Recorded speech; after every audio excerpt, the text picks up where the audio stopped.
Welcome to Introduction to Guitar, Week 1. Some of you might be thinking, which guitar should I choose? Should it be an acoustic guitar, like the one I'm playing, or should it be an electric guitar, like this one? Well, here are some things to consider as you're making this choice. First off, I would say, for those of you who've been influenced and inspired by an artist who plays the acoustic guitar, then that should be your choice. That way, you'll keep playing because you're emulating the artist, so to speak.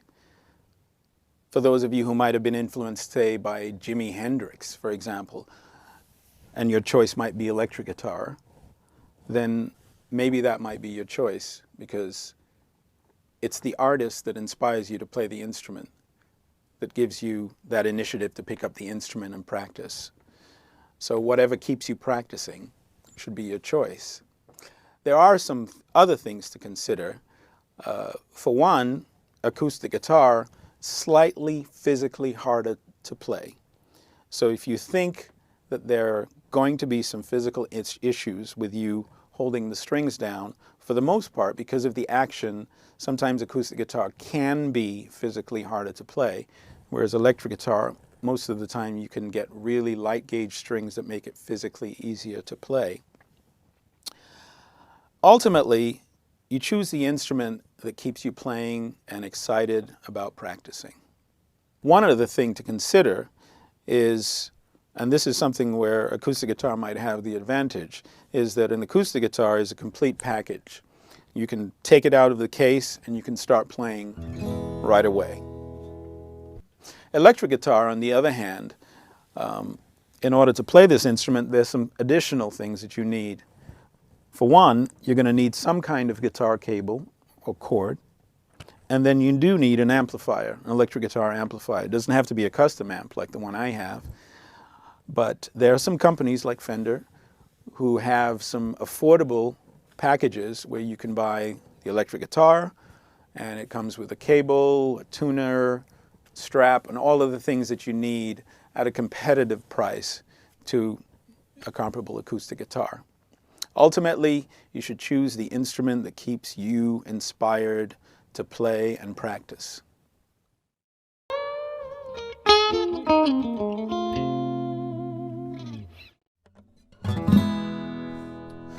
So after you've made your choice as to whether you're going to play acoustic guitar or electric guitar, how do you go about choosing an instrument? There are a few things that you might want to consider.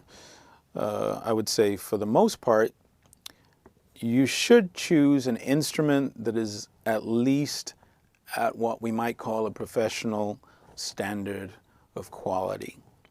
It should have good working parts. It should be able to stay in tune.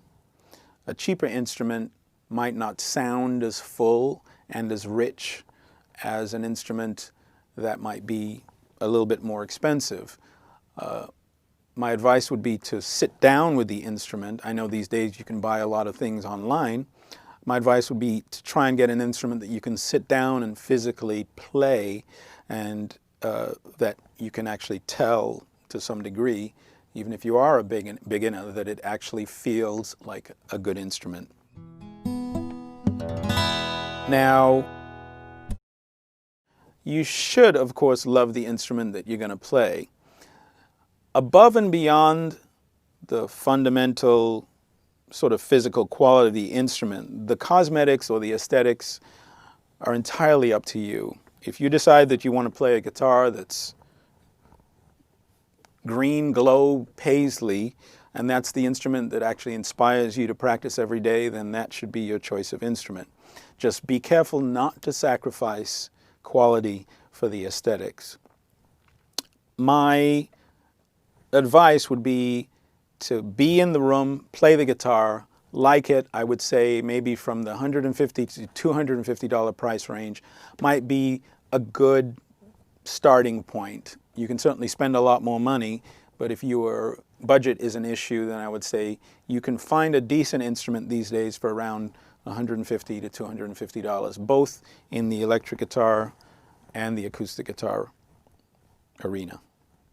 One other thing to consider is whether or not you're left-handed or right-handed when it comes to playing guitar. Usually, right-handed guitars are oriented in this way. I fret with my left hand and I pick the strings with my right hand, fingers or with a pick. If you're left-handed, they do make left-handed guitars that are positioned more like that, exactly the opposite. And so maybe that's one thing you might want to consider in your choice of instrument. When it comes to electric guitars, depending on the guitar that you get, the actual physical cut might be different. So that's the consideration. If you're a left-handed guitar, usually for the electric guitar, you do need to get a left-handed instrument, whereas with acoustic guitar, sometimes you can get the same instrument and you can get it modified and you can get the strings changed around for your left-handed fingering and fretting.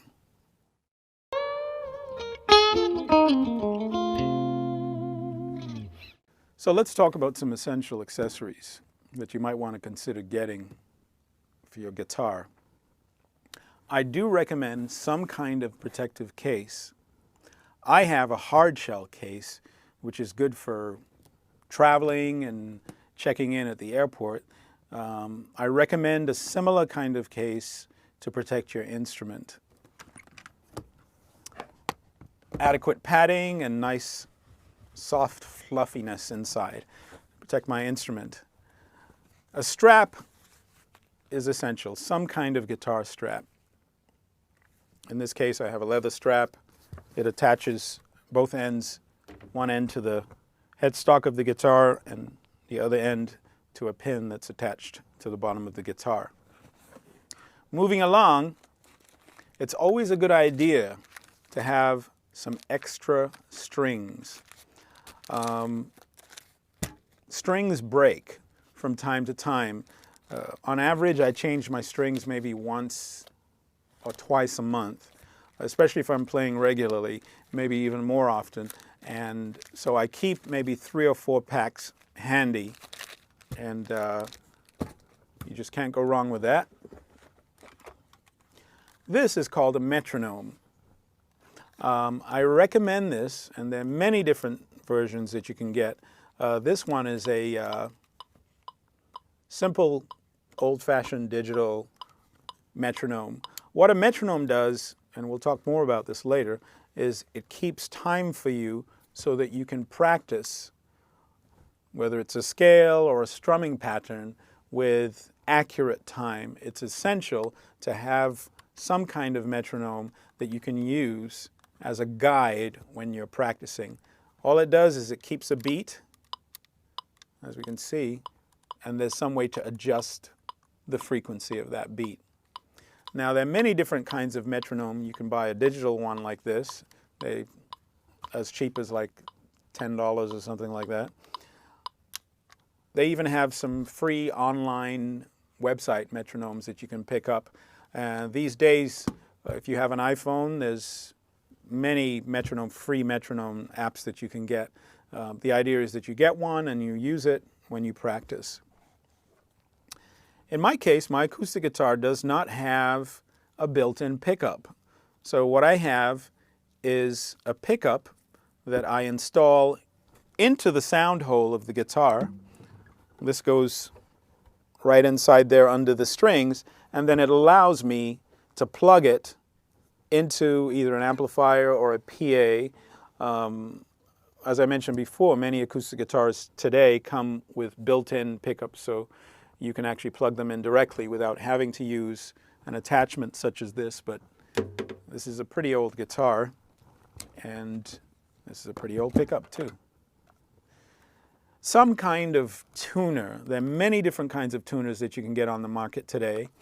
In this case, this is one that you can actually plug directly into, or you can use it acoustically, and when you play a note, it actually guides you towards the correct frequency, and you can tighten or you can loosen the tuning pegs, and then that way you can keep your instrument in tune. Again, today you can buy a tuner for maybe $5 or $10.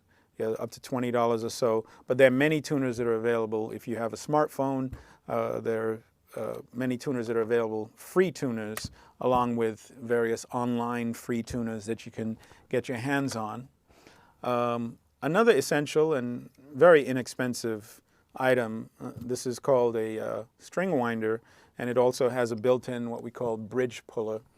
When you get to changing your strings, should you break a string, oftentimes the string winder allows you to quickly wind up a string to its required tension. You know, you'd wrap it around a few times and then wind this.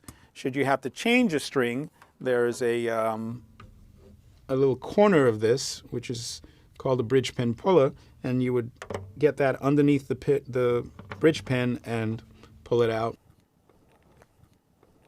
Essential and only a few cents. Moving right along, most of you who owned acoustic guitars should get some kind of humidifier. The weather does play tricks on you, and your acoustic guitar, varying humidities, hot, cold, sometimes can cause the wood to do things that are not good. I recommend a small humidifier such as this one. This one actually installs in between the strings and stays in there. What it does, it keeps a certain amount of humidity within the instrument so that you don't get drying out or warping. Highly recommended for anyone who plays acoustic guitar. Moving right along, at a point later in the course, we're going to talk about the use of a capo. This is a capo. Ostensibly what it is a movable nut. Now, this nut here allows me to play what we call open position chords. We'll talk about open position chords later on. What a capo does ostensibly is move that nut up to a required fret. So if you're a singer, let's say, and you're used to playing, or if you're accompanying a singer and you're used to playing a song in a certain key, what this does is it allows you to transpose using the identical shapes. As I said, we'll get into that as the course progresses, and we'll talk about open position chords. But for now, all you need to know is this allows you to play open position chords anywhere on the fretboard. Another thing that we have is yet another tuner. These have become popular of late. These tuners actually attach to your headstock. Let's see if I can pop this on here. And basically what it does is it gives you, in effect, what you get when you have a built-in tuner. It attaches to your headstock, and then it allows you to tune your guitar. It allows you to tune your guitar and make the adjustments accordingly, and it attaches permanently to your headstock, or temporarily. You can take it off. So that's another kind of tuner. And that's it for some essential accessories for your acoustic guitar.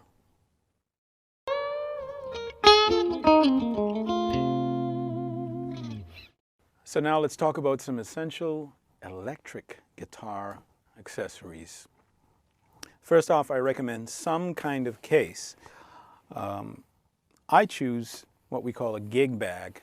Now, a gig bag is a very padded, protective case that is soft, and oftentimes it has straps that allows you to carry it on your back.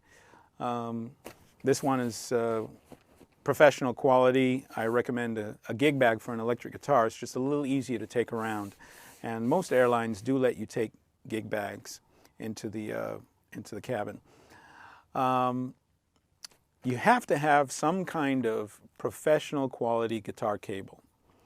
The cable transmits the sound from the strings through the pickup to your amplifier. Over here we have basically an amplifier. You don't necessarily have to get a custom Olsen amplifier the way I have, but some kind of electric guitar amplifier is essential to create the sound. As I mentioned before, there are some packages where you can buy the electric guitar along with some of the accessories that we're talking about right now. the importance of the cable can't be stressed enough. A low quality cable will not transmit a good signal, and you'll think your guitar sounds bad, and then you change a cable and all of a sudden it sounds great. Sometimes if you get a low quality cable, it'll sound crackly, or it'll get shorts. You know, a good quality cable, and this one, I'll kid you not, is about 15 years old. So highly recommended, good quality cable. It's a good idea to have, as I mentioned before, with the acoustic guitar, you should have some kind of strap. The strap helps position the guitar in a comfortable way that you can sit and play it properly. Along with the straps, especially for electric guitar, I recommend strap locks. Now, there are many different brands you can buy.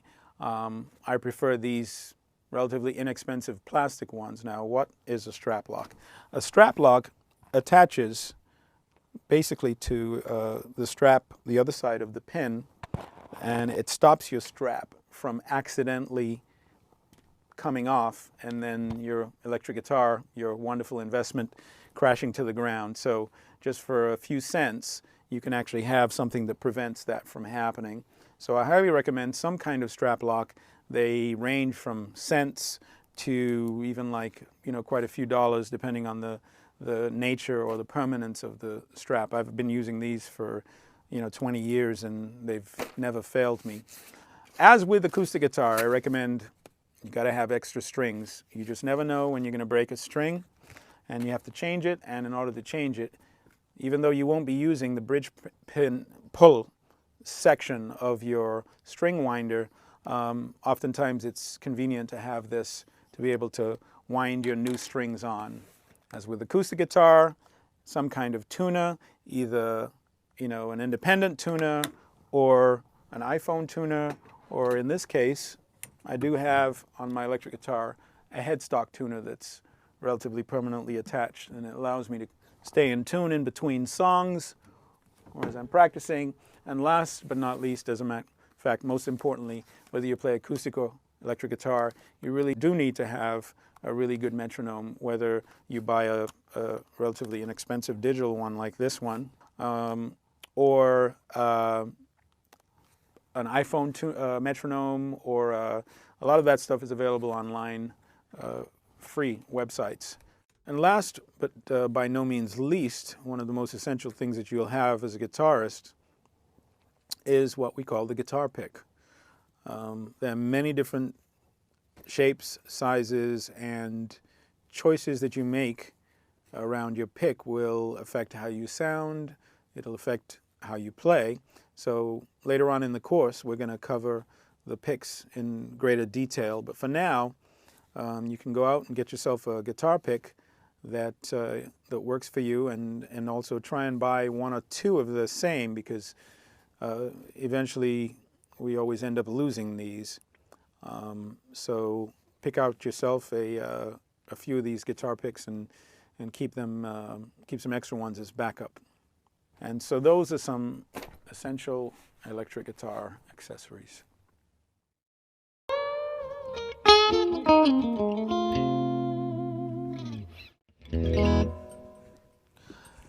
And now let's talk about the parts of the electric guitar. We're going to start with the basics. These, of course, are the strings. And the strings, we actually tune them with these, which are called tuners. In this case, I have locking tuners, which actually allow me to cut off the string completely and minimize the amount of tuning irregularities. I just think they're a little more accurate. So in this case, we have locking tuners. Moving down the strings, we actually come to the area, this is called the nut. In this case, I have a graphite nut. As we move down the neck, these metal things, they're called frets, and they allow you to shorten the length, ostensibly shorten the length of the string, and placing your finger down in certain positions, the shortening of the strings changes the pitch. And that way you can actually combine and create melodies and chords and create different pitches and play them together or separately. A lot of times frets have markers on them, And typically, you'll find them on the 3rd, 5th, the 7th, the 9th, and the 12th fret. As you can see, this guitar goes way up to something like 22 frets, whereas most acoustic guitars will stop around 12, and then it becomes a little more physically difficult to get higher. Moving along, we're going to get down to this area here called the bridge, and these are called saddles. Now, these are sometimes adjusted to fine-tune the instrument. This is something you should probably get done when you first buy the instrument. It's a process called intonation, which just basically fine-tunes the tuning on your instrument. In this case, on this guitar, we have something called a whammy bar, or more traditionally known as a tremolo, and that allows you to add a little bit of tremolo to your chord or whatever melody you might be playing. Tremolo bar. Here we have the input, which is where you plug your guitar cable or cord. Moving along here, we have these little things, which we call pickups. Now here we have what's called a pickup selector switch. In this case, there are 5 different positions, and each of these 5 different positions allows you to select a different configuration of these, what we call pickups. The result is that it's a different sound. It goes from sort of darker or a little fatter when we're in this position to brighter, sort of a little twangier in that position. This first, position 1 selects this pickup. Position 2 selects both of these pickups. Position 3 just selects the middle one. Position 4 selects these 2. And then the last pickup selector position will select this pickup. So essentially, this pickup selector allows you to range in tones from dark and fat to bright and twangy. Now we're going to talk a little bit about pickups. In this case, the pickups that are on this guitar, which is a Stratocaster style guitar, are called single coil.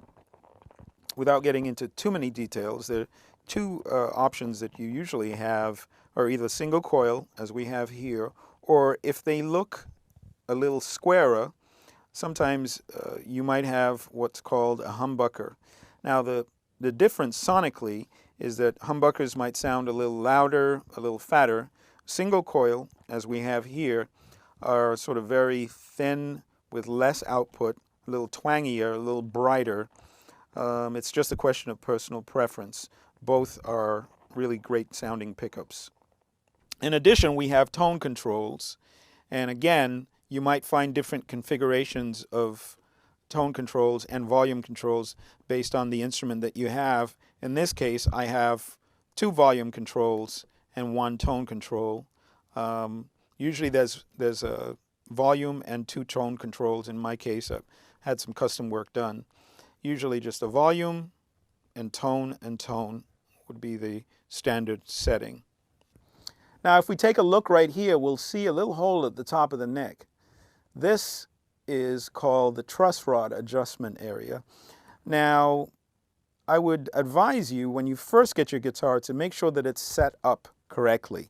Usually the place at which you purchase your guitar will have a technician, and they'll set the action on your guitar. Now by the action I mean the height of the strings.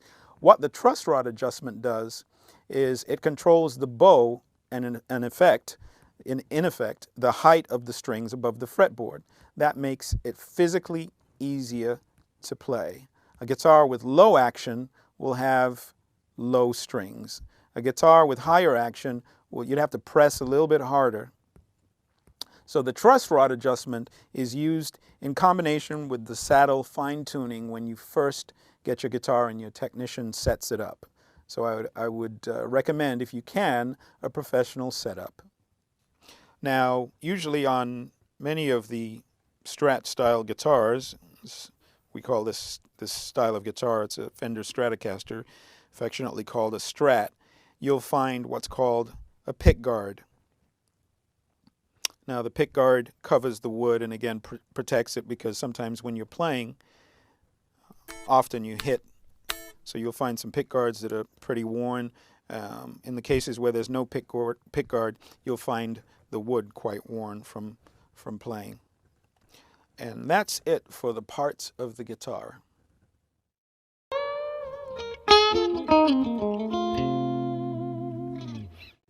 So for those of you that are thinking, wait a minute, I don't read music, getting a little nervous, don't worry.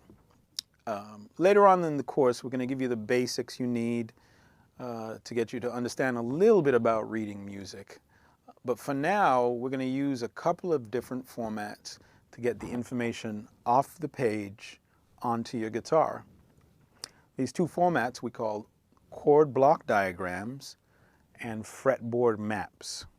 A chord block diagram is probably the most popular and easiest way to translate information onto the neck. It's usually used for teaching chords. Now, we'll cover chords a little later in the course, but for now, a chord block diagram is usually a 4 or 5 fret picture of a box with horizontal lines representing the frets and vertical lines representing the strings. Numbers representing the fingers of the left hand are positioned on the frets. Sometimes the strings are numbered. If you see a 0 or an O above a string, it means open string, which means no frets being held. If you see an X, it means that the string isn't played at all, either simply by omission or by muting with the free fingers of the left hand. If the chord is to be played on a higher fret on the fretboard, a fret number is provided to let you know where exactly this is happening. A fretboard map is similar to a chord block diagram, but is a more complete view of the entire fretboard from the player's point of view. Fretboard map usually has the fret numbers of the frets where the dots are located on either the side of the guitar fretboard or the top inlays on your guitar fretboard. So it's basically a corresponding image. The strings are usually labeled, and the numbers on the frets represent the left-hand fingers that are going to be used to fret the notes.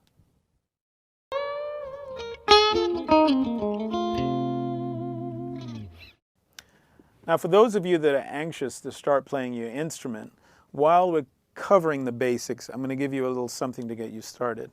I think it's a good idea to keep a good balance of fundamentals and fun stuff at the same time, just to keep you interested in your instrument. So I would like you to use your knowledge of chord block diagrams to learn a couple of what we call chords. Now, later on in the course, you're going to learn why chords sound the way that they do and how they're made up. But for now, why don't you just copy me and we'll get playing right away. The first of these chords that I'm going to teach you is called an A minor chord. Now just copy my left hand. I'm going to take my first finger, I'm going to put it one string down, and I'm going to put it on this first fret right here. I'm going to take my ring finger, and I'm going to put it on the next string, one fret over. Then I'm going to take middle finger and put it on the next string, same fret. I'm going to show you that again. Here we go. First finger, it's going to go down, one string in on the first fret. Third finger, it's going to down on the next fret over, next string. Middle finger, right here. Now you can just play it either with your fingers or with a pick, real quickly. And listen to the sound. See how that sounds.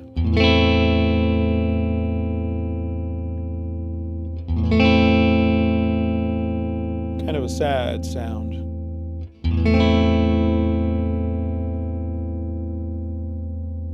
The next chord I'm going to teach you is an E major. It has a similar shape to the A minor chord, so it makes it easy.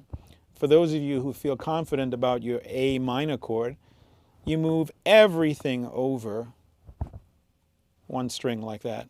So we're going to go from our A minor, we're going to move it over one string down this way to an E major chord. Now, I'm going to break that E major chord down so you can see exactly which strings I'm. So you're going to count 1, 2, 3. And your first finger is going to go on the first fret. Then your third or ring finger is going to go 1 fret over the next string down, and then you're going to grab your middle finger and put it on the second to last string down here. And that's our E major chord.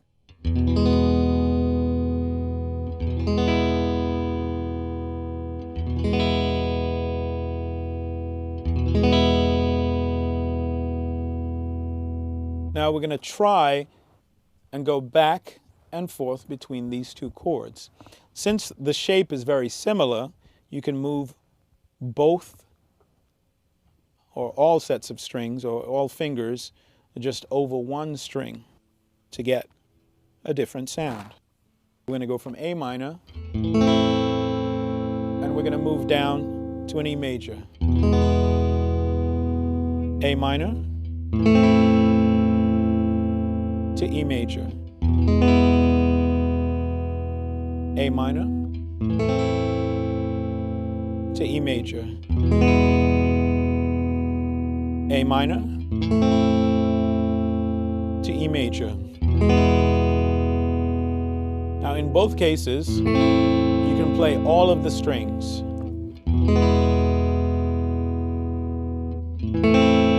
Follow the chord block diagrams.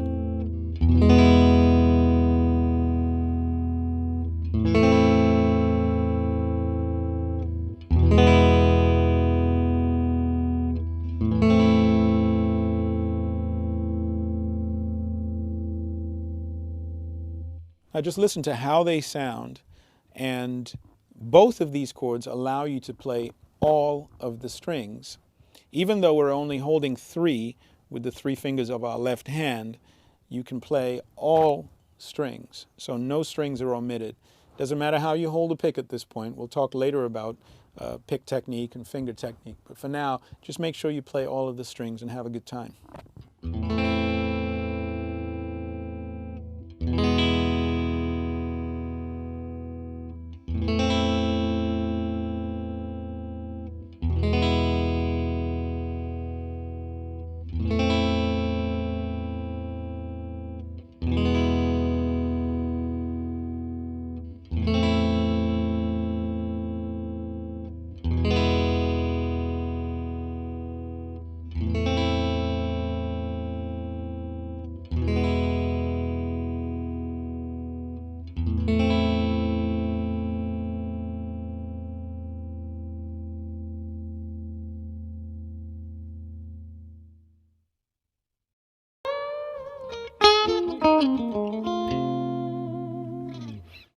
We're going to talk about the basics here.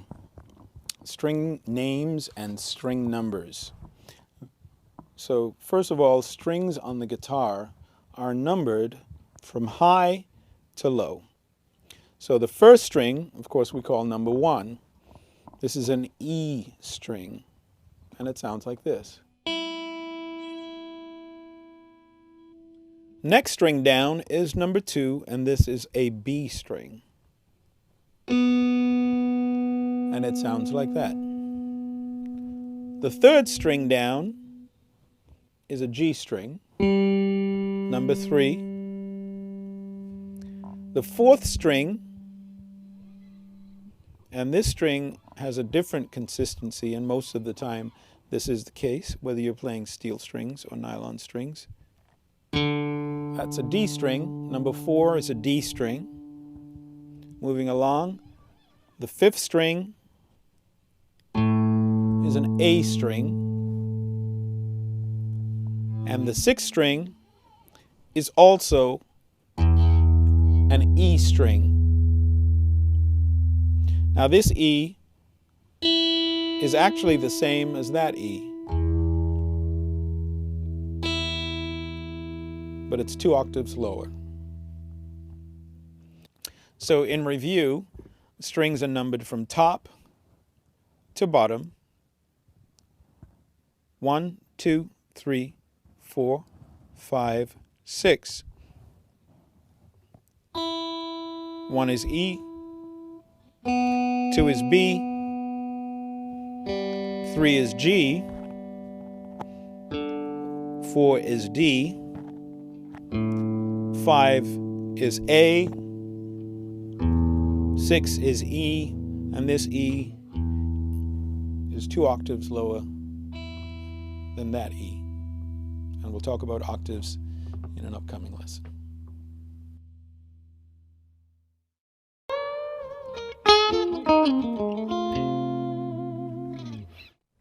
So now we're going to talk about tuning your instrument. We're going to simplify it a little bit. There are a couple of different ways that you can tune your instrument. You can tune your instrument in a way where you're in tune with other instruments. For example, those of you who might be playing along with a piano player, there's a certain way to tune your instrument so that it is in tune with the other instruments. Simply that means that there's no, let's call discord, or it doesn't sound kind of wrong with the other instruments. But you can also tune the instrument by itself so that it's in tune with itself. All the strings are in tune, and when you play the chords or the melodies that you're going to play, everything sounds good relative to itself.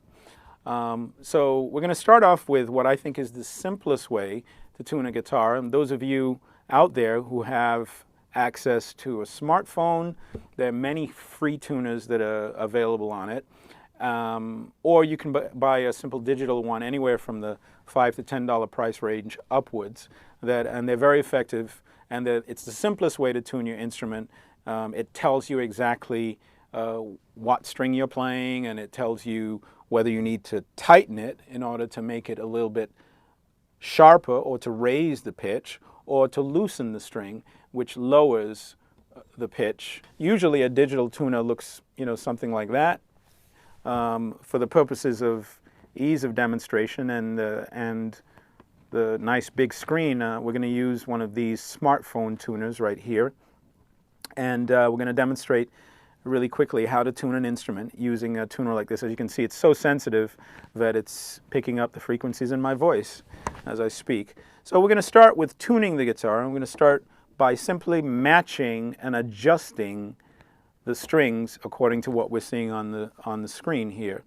There's usually some kind of display that has a cursor that shows you whether you're flat or whether you're sharp, and sometimes in some cases in both of these tuners there are a series of lights on either side that tell you which side of the pitch you're on. If you're on that side, you're a little bit low. If you're on that side, you're a little bit high. And usually if you're right on, that green light will light up in the middle, and it will mean that you hit the jackpot of tuning the note correctly. So I'm going to move that one aside for now so that you can actually keep an eye on this one. And I'm going to start off with the first string, which is an E string. And as we can see, it's very close to being exactly in tune. I'm going to lower it a little, just so you can see what happens when I lower. I'm loosening the string. Now I'm going to tighten the string and raise the pitch. I'm going to go a little bit higher just so you can see.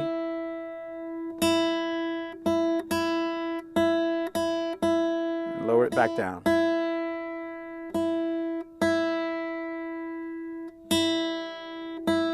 So there I have my top string is just about in tune. Now let's move down to the second string, which is a B string. And that's pretty close. Let's bring it back up.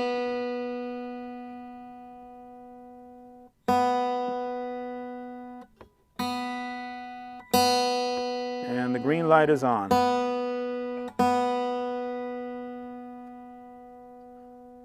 There we go. Now we're going to go down to the third string, which is our G string. You see that's a little flat.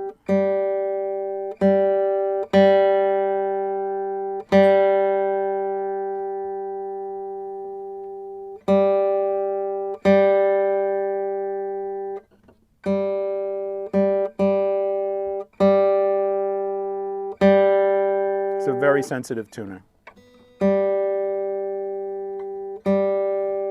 Now we're moving down to our fourth string, which is the D string. Don't be confused with the numbers there. It says D3. That's just the octave. Now we're going on to our A string, which is our fifth string.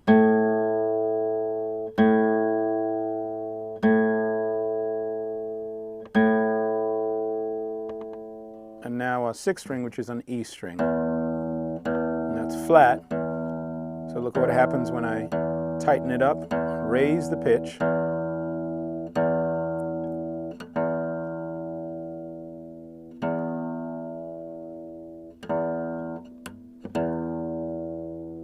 And there we have a guitar that should be in tune.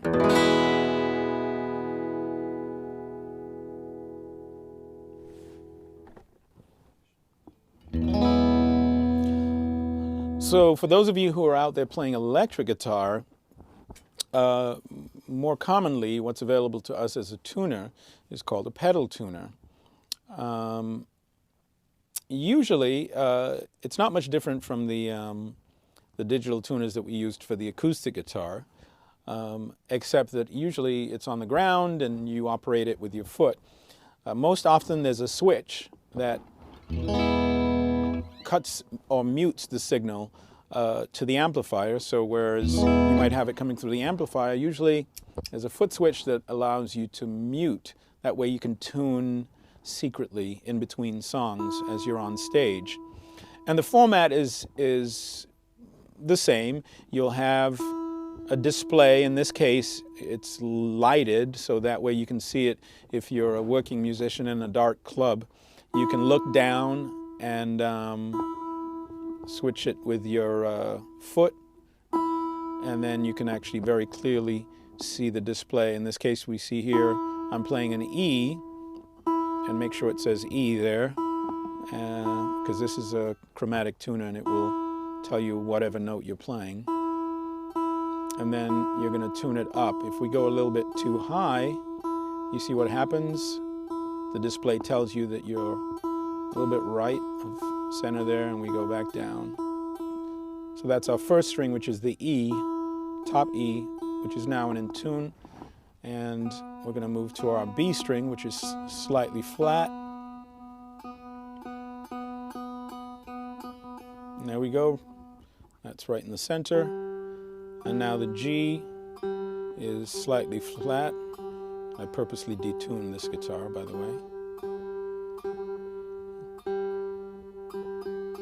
Incidentally, if you have just changed your strings, or if you have new strings, sometimes new strings are a little bit harder to keep in tune because they stretch, and it takes a while for them to settle.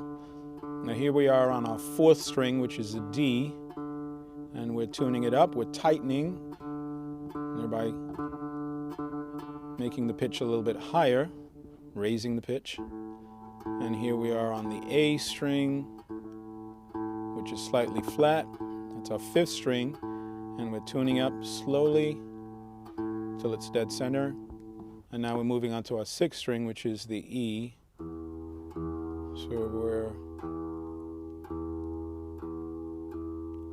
there we go. Now after we've gone through each string, you would use your foot, I'm using my finger in this case, to switch the pedal tuner off, and then now your signal is rerouted back to your amplifier and you're ready to continue playing, only now in tune.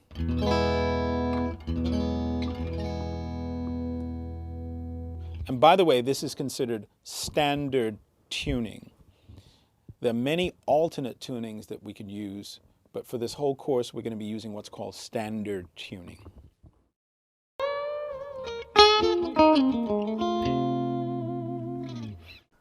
There's another way to tune a guitar which involves tuning it to itself.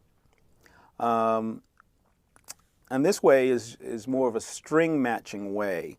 If you're going to play with other instruments, it's a good idea to get the first note from one of the other instruments. Like if you have a piano in the room, you can say, okay, have the piano play a note, say the lowest note, say an E, and you can match your first note, and then you're going to match that note to all the other strings using certain frets. And that way you'll be in tune with the piano that's in the room that you're going to be playing along with, and you'll also be in tune with yourself. One of the easiest ways to match strings is to fret a note that matches a corresponding open string. So in this case, I'm going to slightly detune my guitar.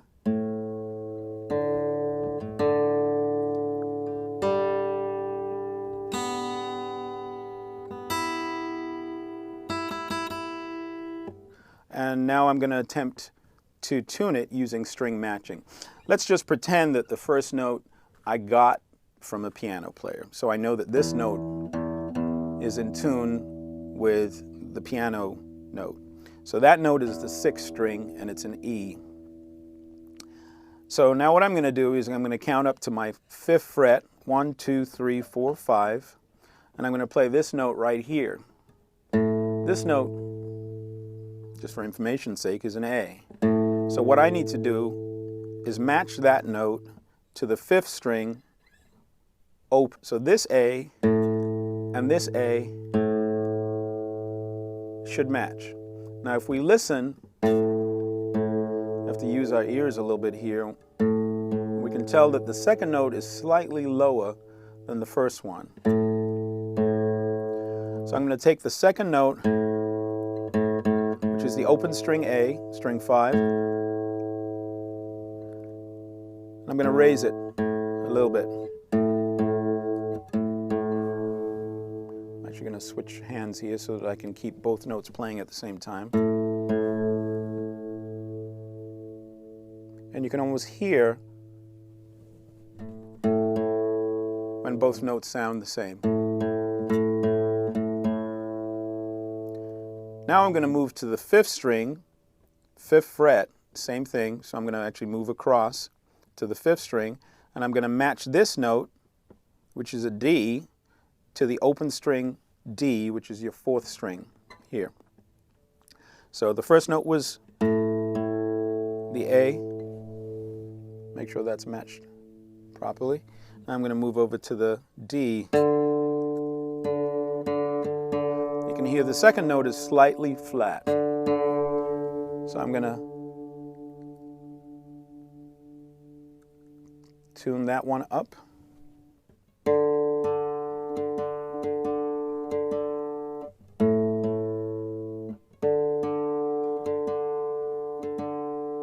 Now I have 3 strings that are basically in tune. Now I'm going to move across to the 5th fret of the next string, my D string, which is the 4th string, and I'm going to fret that on the 5th fret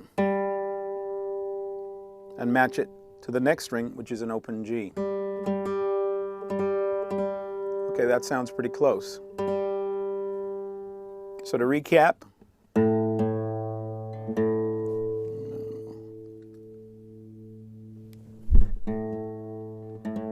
there we go.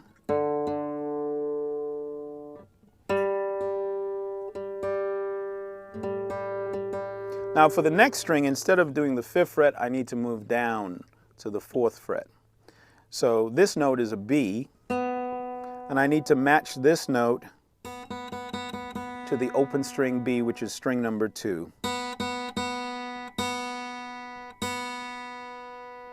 So 4th fret,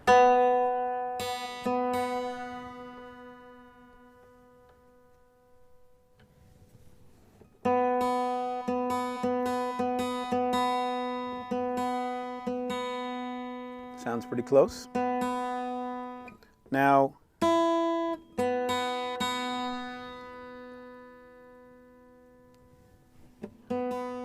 for the next note, we're going to match the open 1st string, which is the E. We move it back up to the 5th fret.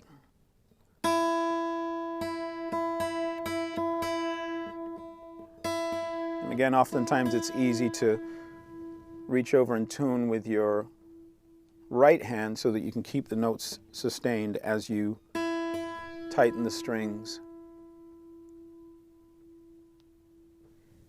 That way you can hear when they change pitch.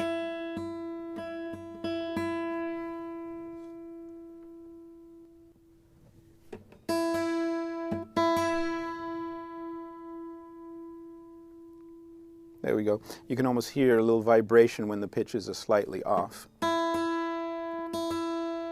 So to recap, we start on the 6th string, 5th fret, and we match to the open string 5. So that's an A. Then we move across to the 5th string on the 5th fret, and we match to the open 4, which is the D. Then we move to the 5th fret of the 4th string, and we match to the open string 3, which is a G. Then we move down to the 4th fret of the 3rd string, and we match to the 2nd string B.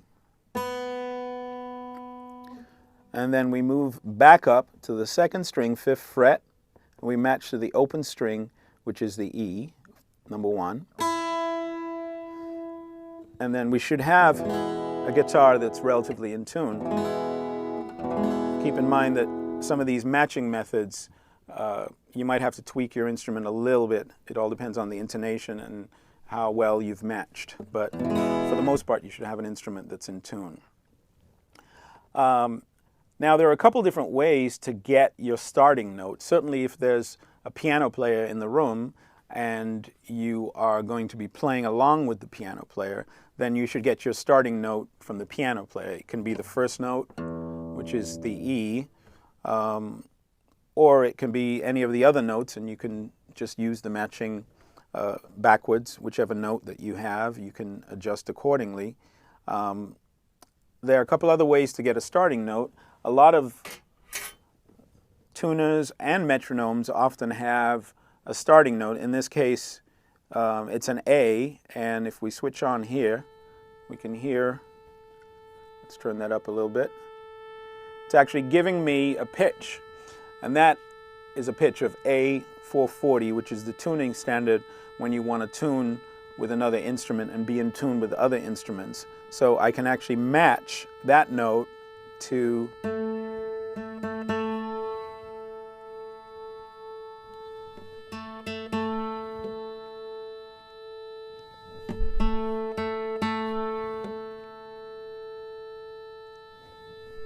a corresponding A on the guitar, which would be either here or here or here.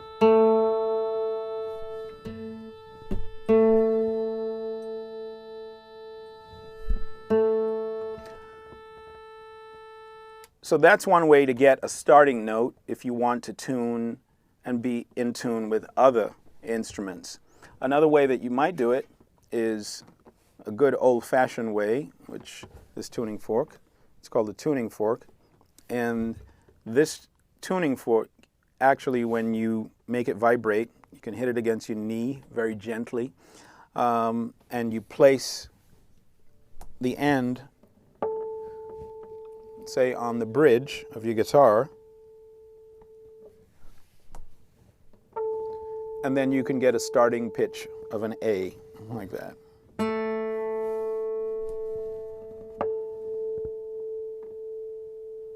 Certainly, if you don't have any access to any of the digital technology that we have available to us today, a tuning fork used to be a standard accessory in your guitar case back in the day.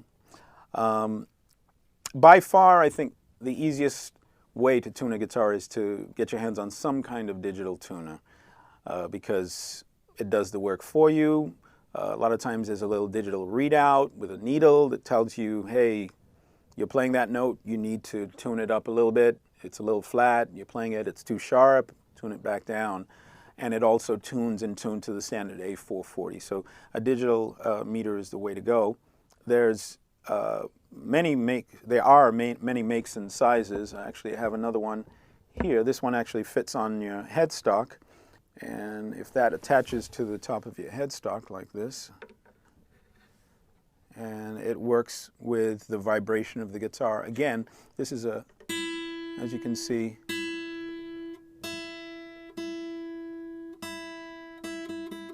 and this one turns green when you hit the right note. So there are many makes, sizes, and brands of affordable guitar tuners that can help you to tune with the guitar, in tune with itself, and with another instrument in the standard 440.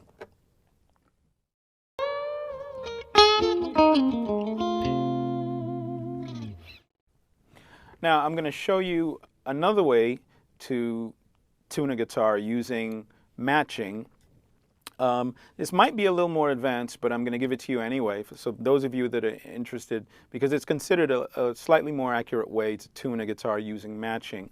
Now you can start off with a starting pitch. It's going to involve us tuning our A string, which is the 5th string, and once we get the starting pitch for that A, and we know we're in standard 440 as far as the A, then we match all of the other strings to the A string. It's considered a more accurate way to tune a guitar, but any of the others will work fine.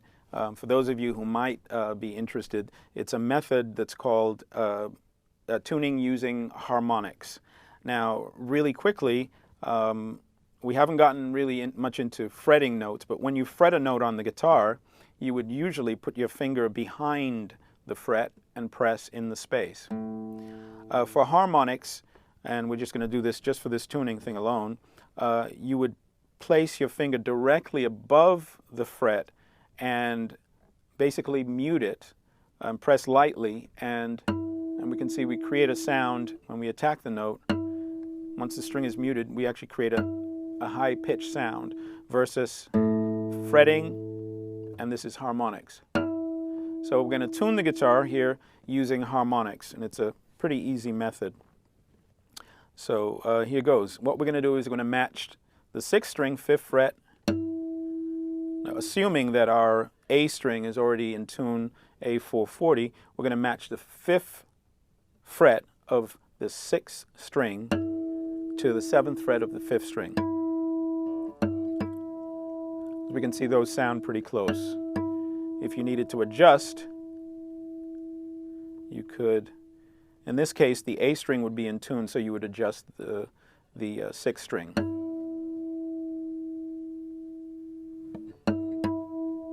There we go. Now we do the same thing for the next string. We'll adjust the 5th string, 5th fret. We'll attack that. And we'll make sure it matches the next string on the 7th fret too. So we got 5, 7, 5, 7. And we make sure those are in tune. Now we're going to grab a harmonic on the 12th fret, and we're going to match that to the A, that's the 2nd fret of the 3rd string. You can see that.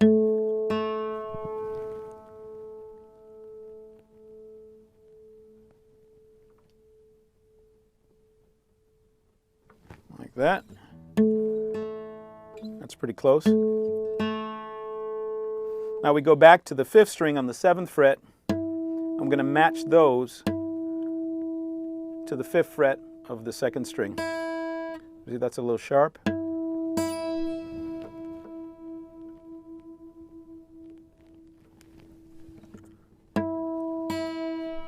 It's a little flat. That's close. You can almost hear a little vibration as the note starts to approach the correct pitch.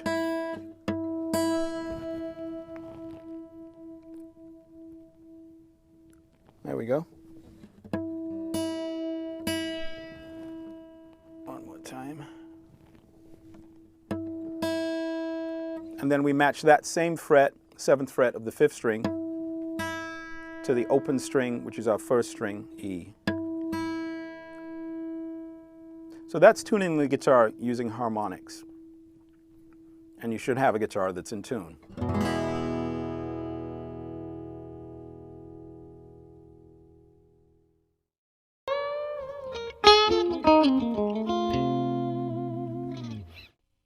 Now, whether you're playing acoustic guitar or electric guitar, you might choose to use a pick. You might choose to do more finger style playing. You might choose a combination of both. When you use both the pick and your fingers, it's usually referred to as hybrid picking. One of the things to keep in mind is to, as you're playing a new instrument, is to keep in mind the physical limitations that you personally might have. Listen to your body, listen to your hands. if things feel too strenuous, over time that might create some kind of injury. You do want to pay special attention. That being said, in talking about pick technique, which is the first thing we're going to talk about, I've seen a myriad of styles. I've seen people who pick in ways that would be very painful to me, and they are amazing players. And so there's very little in the way of a virtuoso tradition when it comes to holding a pick. I'm going to offer you some suggestions. Hopefully you'll find them helpful. The first thing I would suggest is holding the pick as if you were holding a key, as you would if you were about to open the key to your house, front door to your house with a key, and you would sort of choke up on the key and hold most of the key in your hand, and it would be more of a twisting movement. For the most part, if you use that as your sort of foundational guide, you shouldn't wind up with any injuries. So it's more of a choke up on the pick as much as possible, and more of sort of a twisting, most of the motion coming sort of from your wrist area versus your hand area or even your fingers, you know. So for the most part, when you're using a pick, and you may choose any number of picks that are out there that are available. I choose some pretty heavy picks, and they're sort of very thick, and they're actually made out of, I think this is a bone of some kind. Anyway, the pick determines a lot of times what kind of tone you wind up with.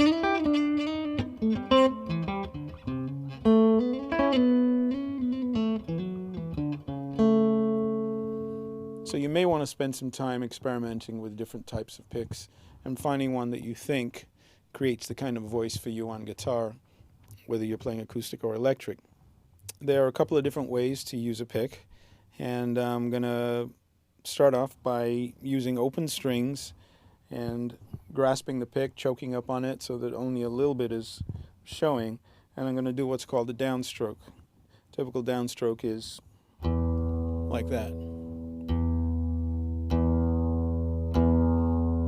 Now, I'm playing the sixth string, which is the E string. I'm going to do a little exercise here that you can practice, and it's just a series of downstrokes on all of the strings played consecutively, backwards from 6 to 1. So you can try some downstrokes like this.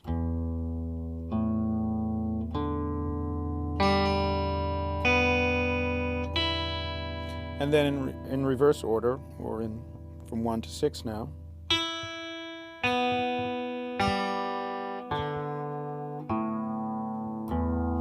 Now those are all downstrokes. Very important as you're developing the basic pick technique to grab yourself a little metronome here, and we're going to switch that on, and we're going to do downstrokes. I'm going to set my metronome not too fast. I'm going to set it at roughly, let's say, 63 beats per minute, and I'm going to do downstrokes for every click. So here we go.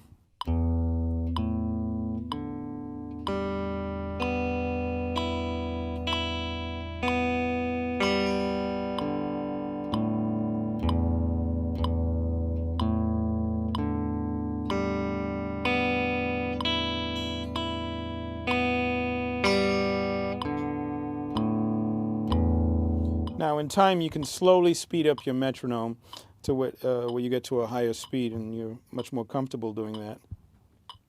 Now another style of picking that is really important to learn is what's called alternate picking. So that means that it's a combination of a downstroke and an upstroke. So now we're going to teach you how to do an upstroke, and it's exactly the opposite of a downstroke, and it sounds like this. And I'm going to do it in time with the metronome too. So here we go.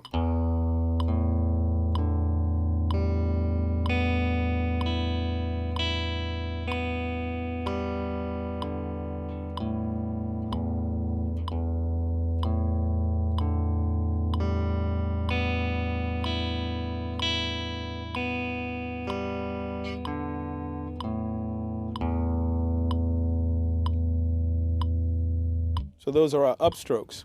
Now we're going to actually put them together to create the alternate picking. So now we're going to do 2 strokes on each string. 1 down, 1 up, and that's called alternate picking. I'm going to speed my metronome up a little bit.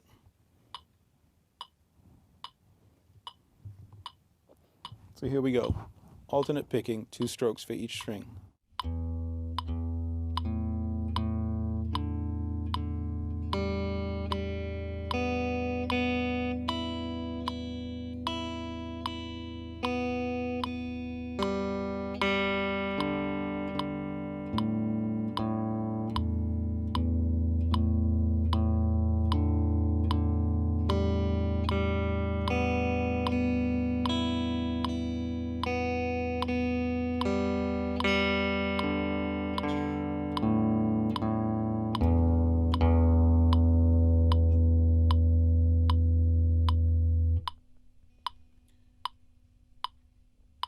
Now we're going to keep our metronome going, and we're actually going to do 3 notes per string. We're going to keep the alternate pattern going, so we're going to go up, down, as we switch to the other string. So here we go.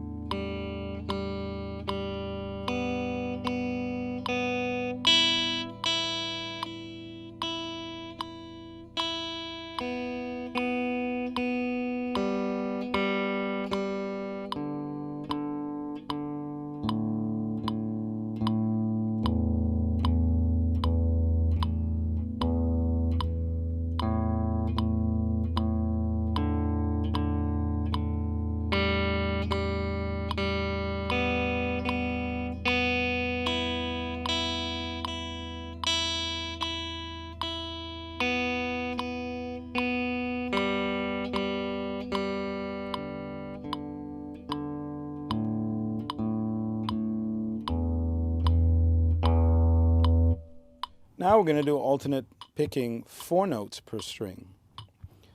We're going to speed up a little.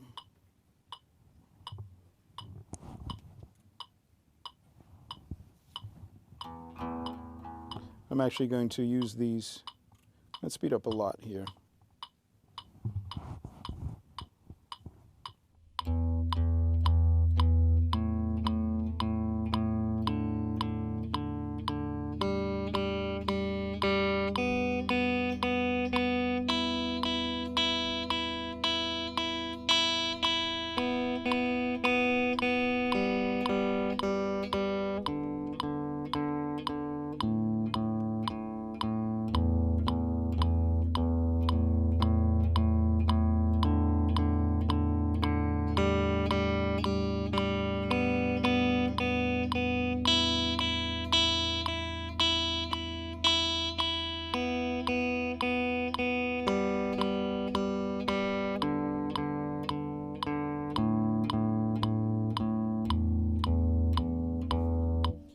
So as you're practicing these picking technique exercises, work closely with the metronome and very slowly, incrementally, just inch it up every day to where you can actually handle faster tempos. The idea is that you're still trying to preserve some of the accuracy at which you're playing the notes at slower speeds. And so eventually you can get to higher tempos and practice and maybe say this is 4 notes per string.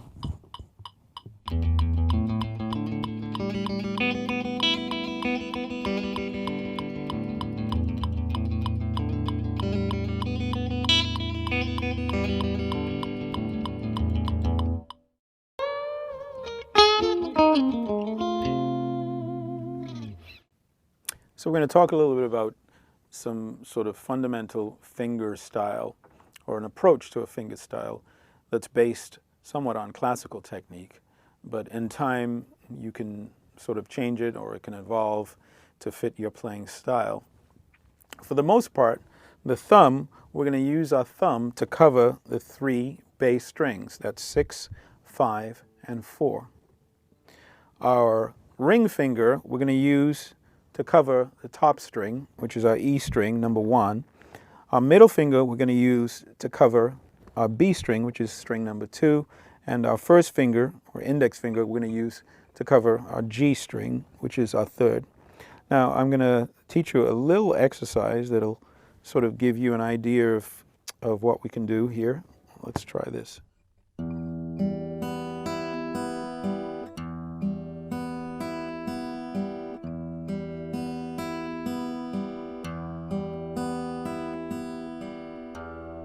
Now again, the most important thing is that there should be no tension at all in your hands.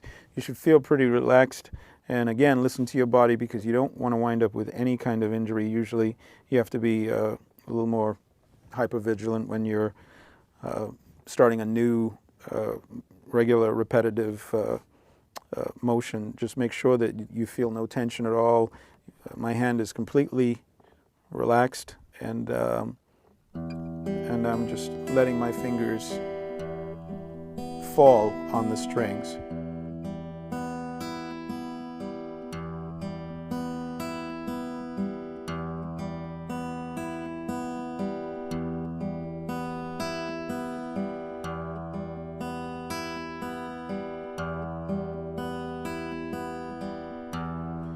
Now I'm going to have my thumb cover these 3 strings, 6, 5, and 4, and I'm going to do a little variation on the exercise. See if you can follow this, where the thumb is going to actually move up to 5 and then 4 and then back down to 5 and then back to 6 again. So it's going to go from your E to your D, it's going to go from your E to your A to your D, and then it's going to go back down again while the top strings are being played with your other fingers. So let's try that.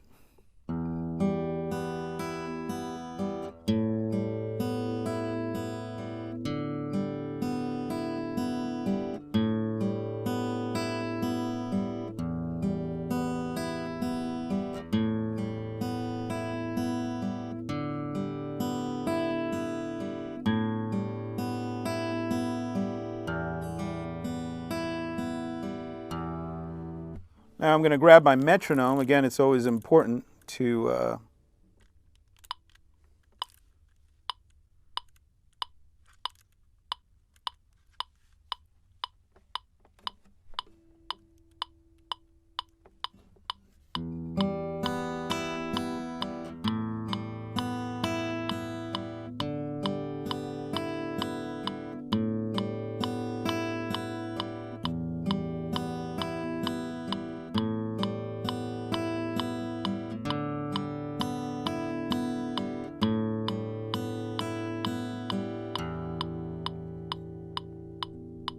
Now, if you have any, you might have some questions about nail length. For the most part, for fingerstyle stuff, I keep my nails just barely visible. If you were to look at the front of the hand, you would just barely see a little bit of nail, and I keep them nicely filed for that reason.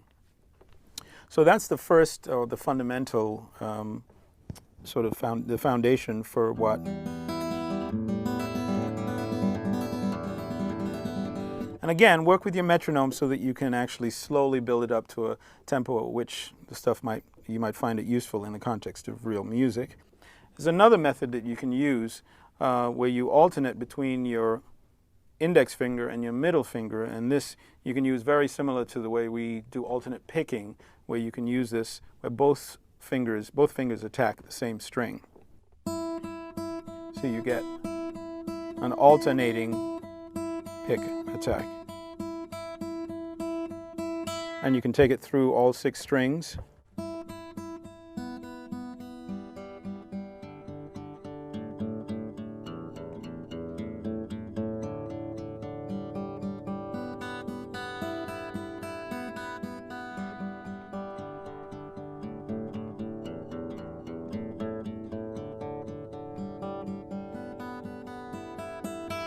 And in all cases, any of the finger picking exercises that you're doing, make sure you do them with a metronome that you can actually keep good time, and then just incrementally, ever so slowly, just inch the metronome up to a speed that feels comfortable.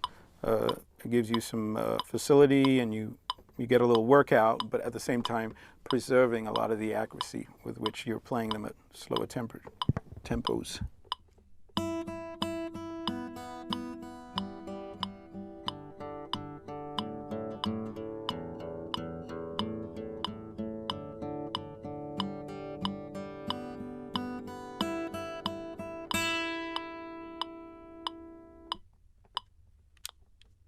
So now we're actually going to incorporate some of the stuff from this lesson with the last lesson.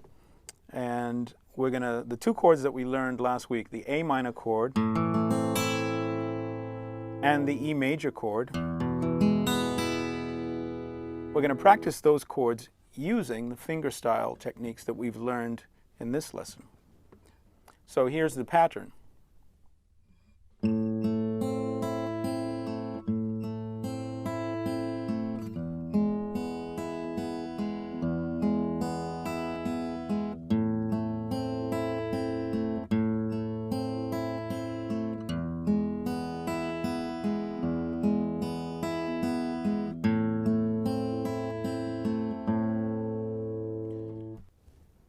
Now I'm going to break that down a little bit.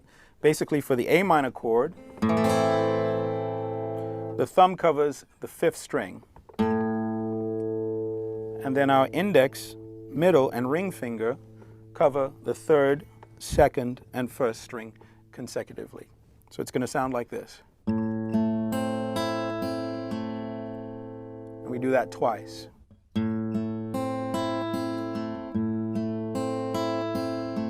Now when we switch to the E major chord, our thumb covers the 6th string, which is the E string, and again, our 1st, 2nd, and 3rd fingers covered the 3rd, 2nd, and 1st string consecutively, like this. And we do that twice. So together it sounds like this.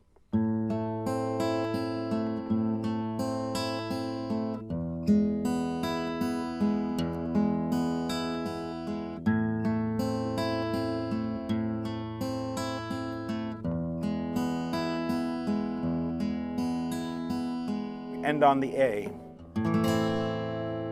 with a chord that we just play with our thumb. Very important, use your metronome again.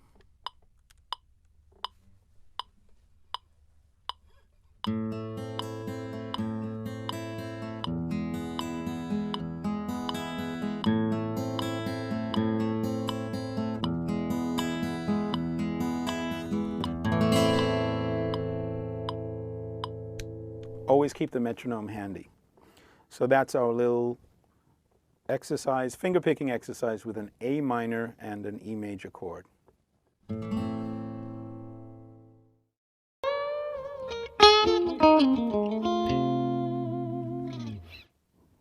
So now we're going to talk about strumming, or effectively playing your guitar. Now what strumming is basically is the term that's given to when we attack more than one string. Often when we're playing a chord, what we do is we strum a chord. When we pick a note, usually picking refers to individual notes or individual lines that you're playing. Strumming, often when you're strumming, you're playing chords or at least more than one note at the same time. And the motion of strumming usually is a very quick attack that moves across all of the strings in almost an effort to try and play them all at the same time, even though we're starting on one side and moving across at the other side. So what we're going to do is a little strumming exercise. I'm going to use the two chords that we learned last week.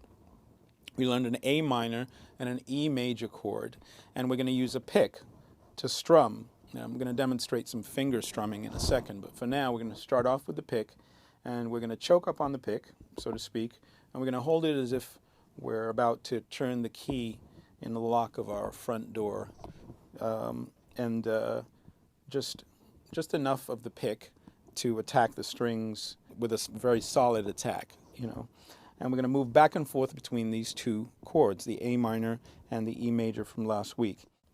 One of the most important things as you're practicing strumming is to really cultivate a really strong sense of time. And to do that, we're going to actually use our metronome, and we're going to set it at roughly 70 beats or so. That's just about a good practice tempo. long enough to give us time to change from chord to chord, and still giving us enough sustain in between. Now for this particular pattern of strumming, there are many different patterns of strumming. For this one, we're going to use simple downstrokes, one on each beat. And we're going to alternate between both of the chords. We're going to go from the A minor to the E major, and we're going to do 4 beats on each chord. So here goes. 1, 2, 3, 4.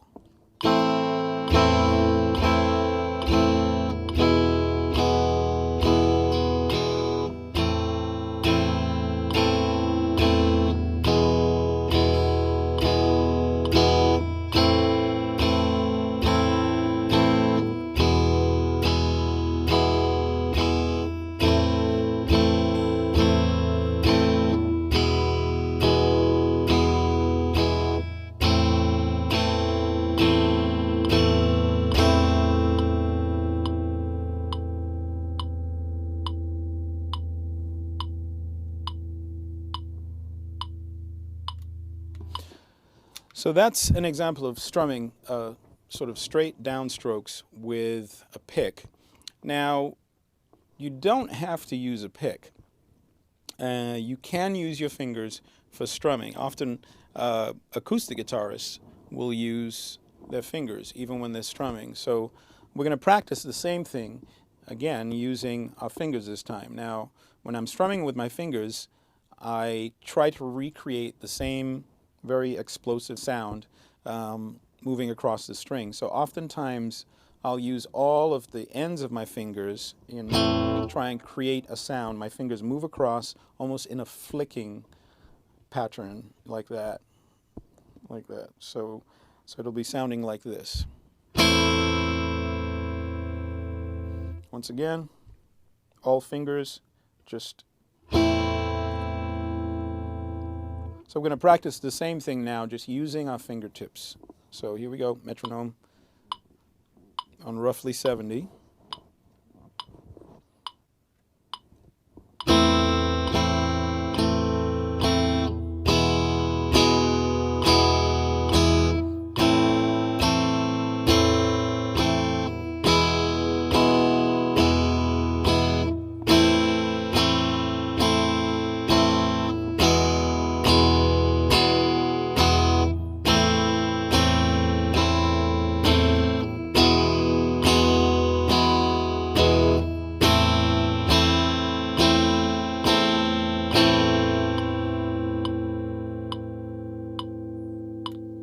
The aim is to try and make, even though you're playing more than one string, to move your fingers across the strings quickly enough to where they almost sound as if they're being played at the same time, even though you're starting on one side and moving across like that, very quickly, almost like an explosive attack.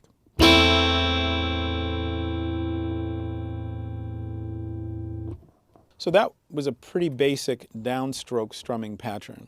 I'm going to go back to the pick, and we're going to do a strumming pattern. For those of you who want to take your strumming to the next level, we're going to do another strumming pattern with the pick that involves an upstroke, which is exactly the opposite of a downstroke. Like that, where your hand moves up across the strings. And we're going to alternate between the same 2 chords, but for every downstroke, we're going to play an upstroke to get our hand back up in the up position. So here goes, same pattern, set the metronome at around 70, and it's going to be 1, 2, 3, 4.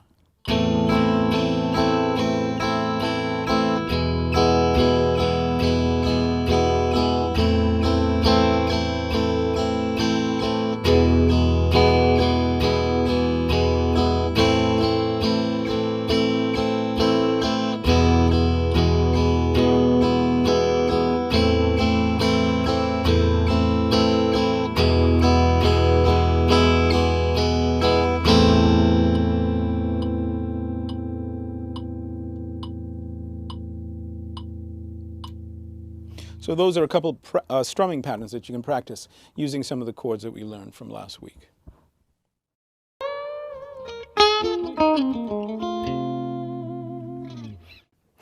Now we're going to talk a little bit about the fundamental building block of Western music. It's called a half step. In Western music, we have 12 half steps. Now, conveniently enough, the half steps correspond to the frets on our guitar. If we were to play an open E string, a low string, or sixth string, and we were to count 12 frets or 12 half steps, we wind up 12 half steps higher on another E. So we have 12 half steps, and then above that in a different octave, we have another 12, and it keeps going until we can no longer hear it. I think dogs can hear it. Conversely, below those are another 12 and another 12, and it keeps going on till we can no longer hear it. Conveniently enough, those 12 steps, as I mentioned, correspond to all 12 frets of the fretboard. Now, we've given those 12 steps letter names from our alphabet, along with some other symbols. Now, we're going to take a look now at what we call the half-step wheel, and we're going to actually take a look at how those fit in the grand scheme of some of the music that we're going to make. We're going to talk about half steps, and we're going to talk about whole steps. Now we're going to go straight to our little half step wheel. Don't let this confuse you. It looks a lot more complicated than it really is. If we start right here with a C, in between the C and the next letter of the alphabet, which is the D, we have, if we're going clockwise, which is higher or sharper, we will have a C sharp. In between the D and the D and the E, we have a D sharp. In between the E and the F, there is technically no sharp or flat, whichever way you're going. As we continue around, we come to the conclusion that there are sharps and flats between every note except the B and the C and the E and the F. If you're going counterclockwise, there is a flat below the note. So you'll go from B to B flat, then A flat, G, G flat, F. There's no flat between the F and the E, technically speaking. And then under the E flat, we continue. These 12 steps in Western music divide the musical palette in a way that allows us to create melodies and chords that sound pleasing to us. Now we're going to go back to the guitar here for a second, and we're going to play a few notes. And again, if you think this is a complicated way to think of it, I'm going to show you an easy way now to remember it. There's a sharp above every note except B and E, and there's a flat below every note except F and C. That's an easy way to think of it. Now, using this, it is possible for us to easily figure out, given the fact that we know the open strings, we can figure out just about any note. Now I'm going to start off with the E string, open E string. The next note would be an F, and we can look at that on our half-step wheel. The next note would be an F because we're moving clockwise on the half-step wheel. Then the next note would be an F sharp. Then the next note would be a G. Next note would be G sharp, then A sharp, then B, and remember there's no sharp above B. We go directly to C, then C sharp, then D sharp, and then we're back at E. Now, and if we listen to the open E string and we listen to the E at the 12th fret, we can see they almost sound the same. They have the same quality, only one sounds a little bit higher.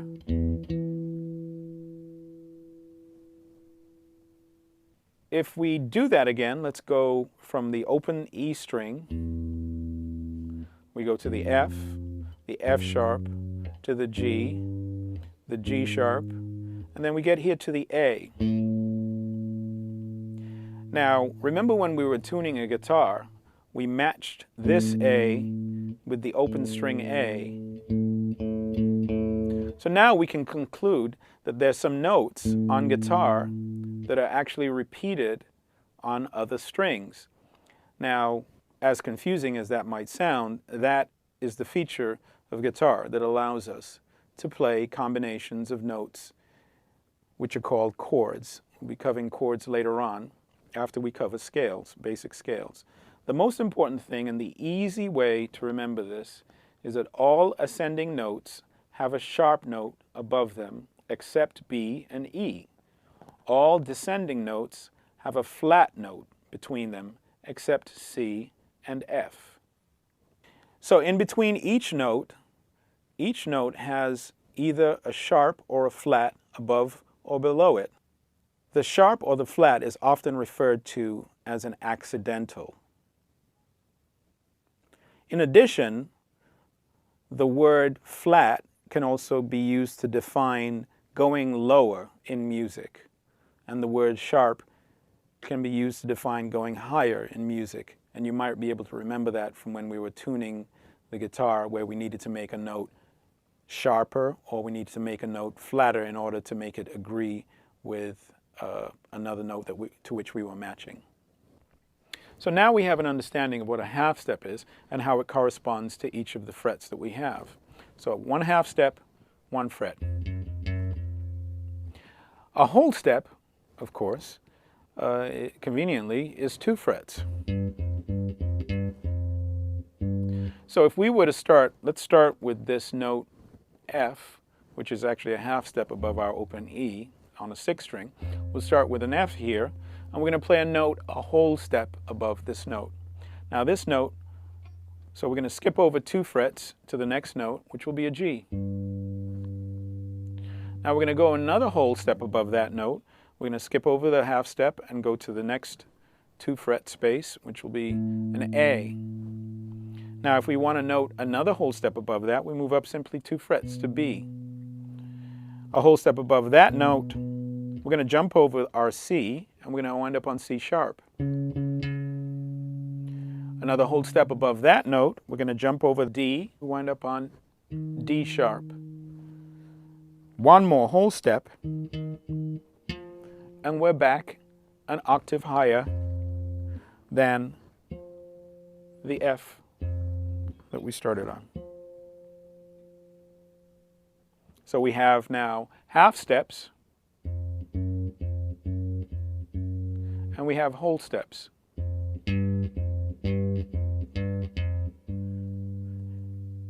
Now you can hear how that's beginning to sound a little bit like a melody. It's a combination of half steps and whole steps that make some of the scales that we're going to be covering later on in this course.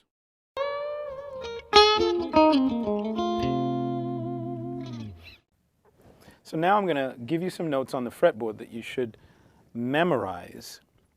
And it's a good method. If you start memorizing these notes that I'm going to give you, then you can use your knowledge of half steps, whole steps, and that little half step wheel that we had before to figure out a lot of the other notes. But you should start by memorizing these notes.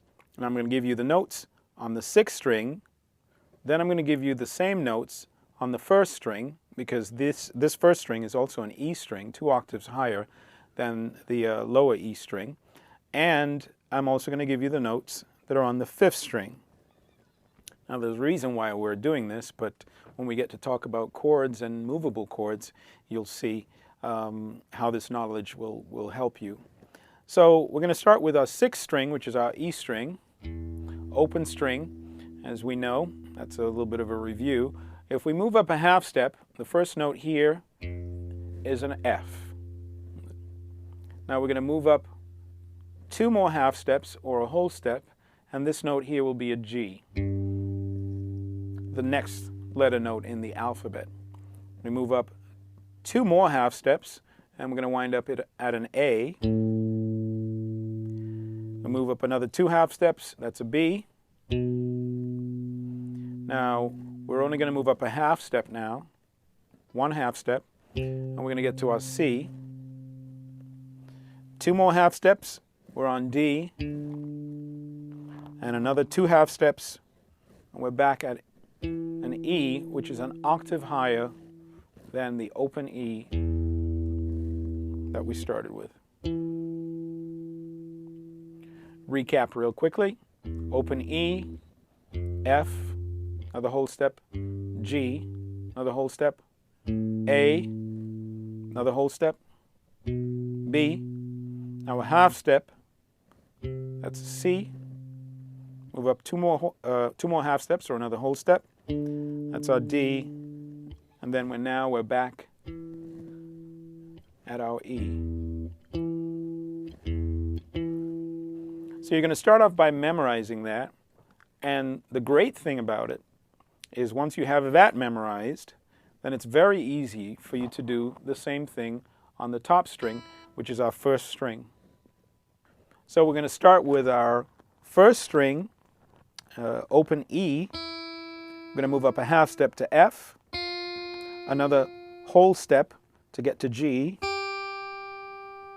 another whole step, we get to A, another whole step, we're up to B. Now we only need to move up a half step to get to C, another whole step to get to D, and then one more whole step and we're up again at an E, which is one octave higher than the open E. Now obviously you'll realize that the relationship between the frets and the notes on both of these strings are exactly the same. So we're able to play both of these open strings, the E on the bottom and this E, which is 2 octaves higher on the top. So string number 1 and string number 6. Now if we play the first fret, that is an F, up a whole step, G on both of those strings. Another whole step will take us to A. Another whole step will take us to B. We only move up 1 fret now for a half step to C. One more whole step up to D. And then one more whole step to get back to an octave E, which is 1 octave higher than the note we started off with. So those are the notes that you should memorize for the 6th string and the first string. They're both E's and 2 birds with 1 stone, so to speak. Now we're going to also know the notes, memorize the notes that are on the 5th string. So we start off with the open string 5, which is A. Now we're going to move up 2 frets and we're going to go to B. Now as we know from working with the half step wheel, we only have to move up a half step to get to our C. Move up a whole step to get to D. Another whole step, and that's E.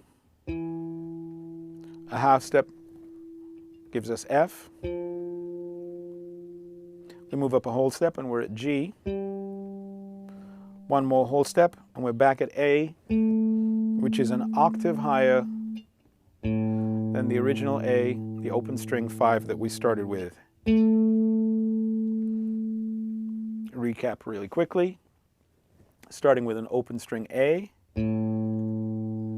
B, C, D, E, F, G, and back to A.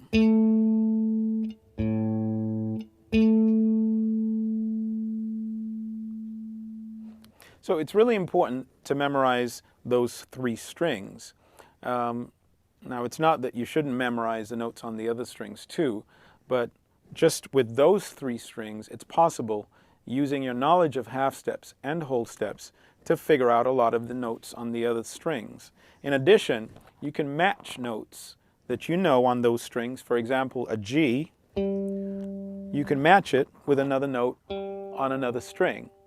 So right away you know that this G that you've just learned matches in sound to the G that's here. It also matches to the open string G. Another example is that you might match this G right here, which you've just learned, and you can match it with another G here, or another G here. In addition, you can use your knowledge of half steps, whole steps, sharps, and flats. Along with the half step wheel that you have, you can go backwards and say if that's a G, then this must be a G flat, and that must be an F. If we move backwards along strings like this, that's an E, and then we can go back and figure out all the other notes. C, B, A, by essentially going backwards on the wheel. So in addition, learning the notes on the 5th and 6th string, when we get to movable chords, which is something when we get to the section on chords, knowing exactly where what we call the root of the chord is allows you to be able to move chords around.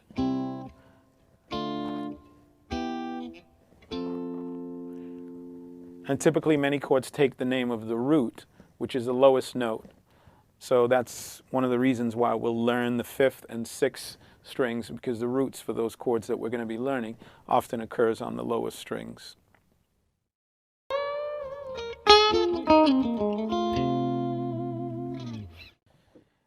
It's really important to have a basic idea of what rhythm is all about. Now, notes in a melody occur in a piece of music in a certain space and time. If you change that time, it no longer sounds like the same piece of music.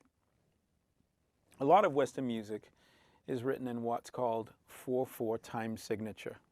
Now, a simplification of that might be to say a lot of the music that we play has a 4-beat feel to it. 1, 2, 3, 4. 1, 2, 3, 4. Often subdivided into what we call measures or bars. I'm going to set my metronome now to what feels like a 4/4 time feel. As you can see, there's an accent every 4 beats.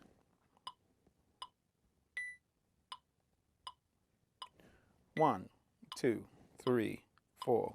1, 2, 3, 4. 1, 2, 3, 4. 1, 2, 3, 4. Now I'm going to consider the first accented beat on this metronome at the beginning of the measure. So we can actually count measures here. That's 1 measure, 2, 3, 4. So we're dividing this rhythm into measures. Now we're going to divide these measures into notes. Now if I were to play a note that lasted for the entire length of the measure, we call that a whole note. So now I'm going to play a C note on the guitar, and I'm going to play it for the entire length of a measure of 4 beats. 1, 2, 3, 4. 1, 2, 3, 4. 1, 2, 3, 4. Those are what we call whole notes, appropriately called because they last for the whole measure. Now we're going to subdivide that measure exactly in half, and we're going to play what we call half notes. Now half notes last for half as long as a whole note, and they last for 2 beats in the measure. So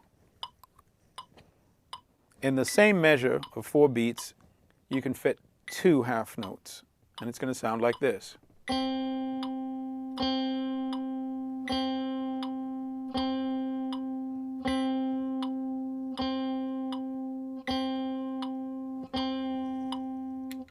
Moving right along, if we considered each one of these beats the same length of a note, we would have what we call a quarter note.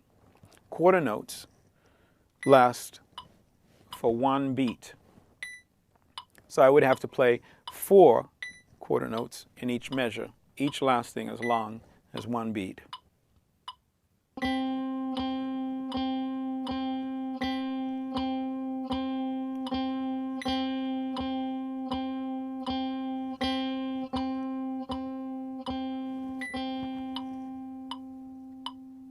we can subdivide further, and we can actually play two notes that last the same length as one quarter note. And those are called eighth notes, and they sound like this.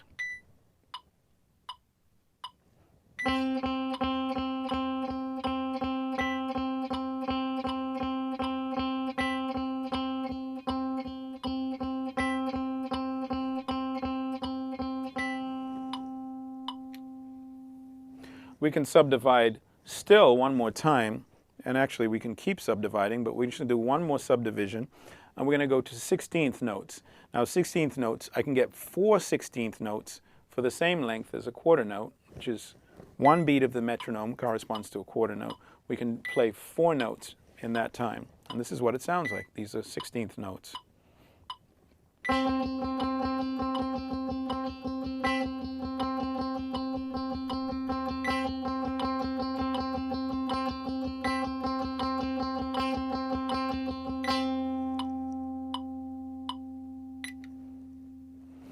So those are the basics that you need as far as note values and measures.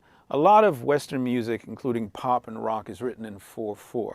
And those are the fundamentals that we need for this course.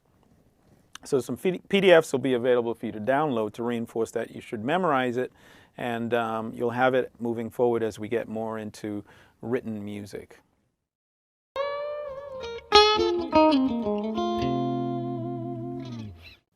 Now, some of you might be a little worried.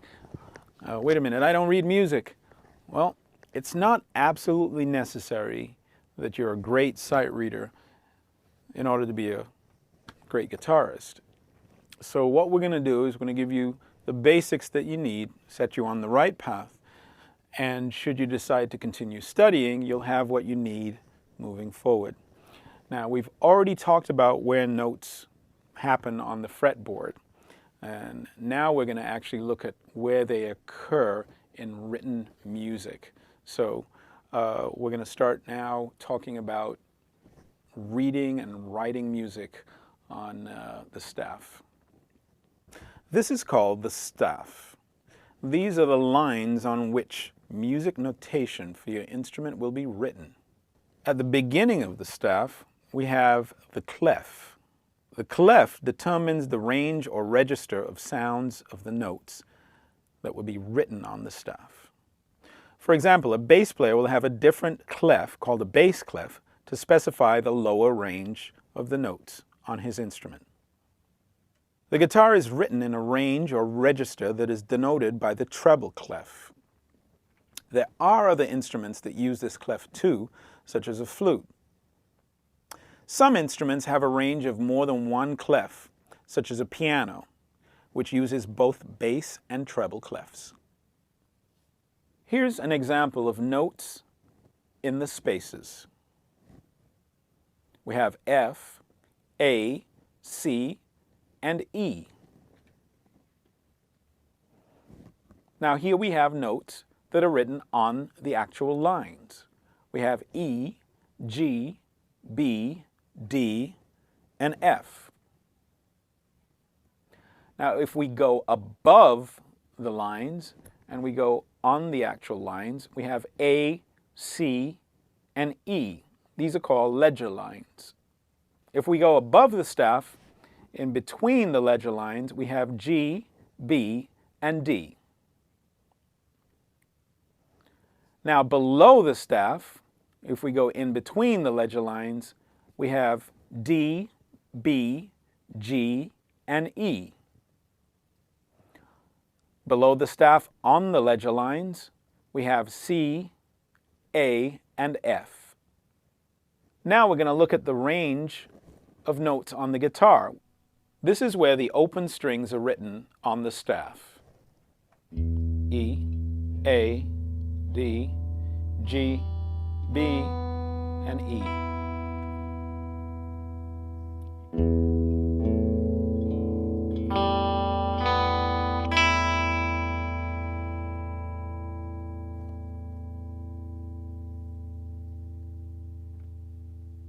So for those of you who might be looking for a good way to make this whole reading thing a little less painful, one thing that you might do is you can try simply using acronyms. For example, you'll notice that the notes in the spaces spell the word face, F-A-C-E. And the notes on the line are E, G, B, D, and F. Some people use the acronym Every Good Boy Deserves Fudge. It's a good way to remember the notes. One more comprehensive way that you might try is to get a few pages of blank staff paper and fill in random notes without naming them. Just fill in, from top to bottom, random notes, both above, in between, on the lines, and below the staff, and then go back and simply point to the note and name it. Now, if you do that for enough pages, eventually you'll get tired of counting lines and spaces, and then you'll remember. The note, after a while, will just pop out and say, I'm an E, and I'm an F. Now, when you get good at that, and it doesn't take you very long to recognize a note, then go back to the same pages that you've written of notes and try locating some of those notes. Point at the note and try locating the physical note on your instrument. Like that's a B, and then you grab a B. And that's a G, and then you grab a G. And that way, it's a good way towards moving towards learning the location, the physical location of the notes that are on your instrument and where they lie on the staff. Tab, or tablature, might be described as a more elaborate fretboard map. Tab is a form of music notation that describes fingering positions on the instrument. It's been around for hundreds of years. However, in more recent times, it's become very popular and quite important and necessary in helping the majority of music-loving guitarists learn their favorite tunes. It's an easy and quick way to get the music into your hands and onto your instrument. With tab, the 6 lines represent the 6 strings of the guitar. The numbers on the strings represent the fret on which the note should be played. If the numbers occur in vertical column, it means that they're all played at the same time. Now, it's important that tab should not be used as an excuse to avoid learning traditional music notation. It's a very, very useful tool.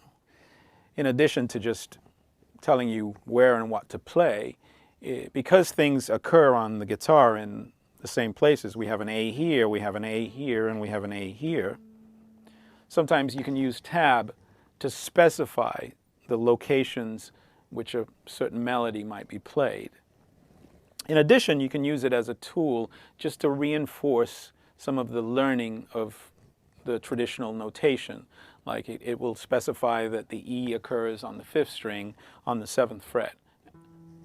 And so you can verify in cases where you have the traditional music along with the tab. You can just verify that that is the note that is actually written above.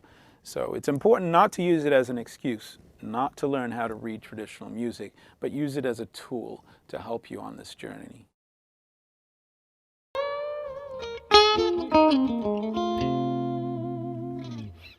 Let's talk about position playing.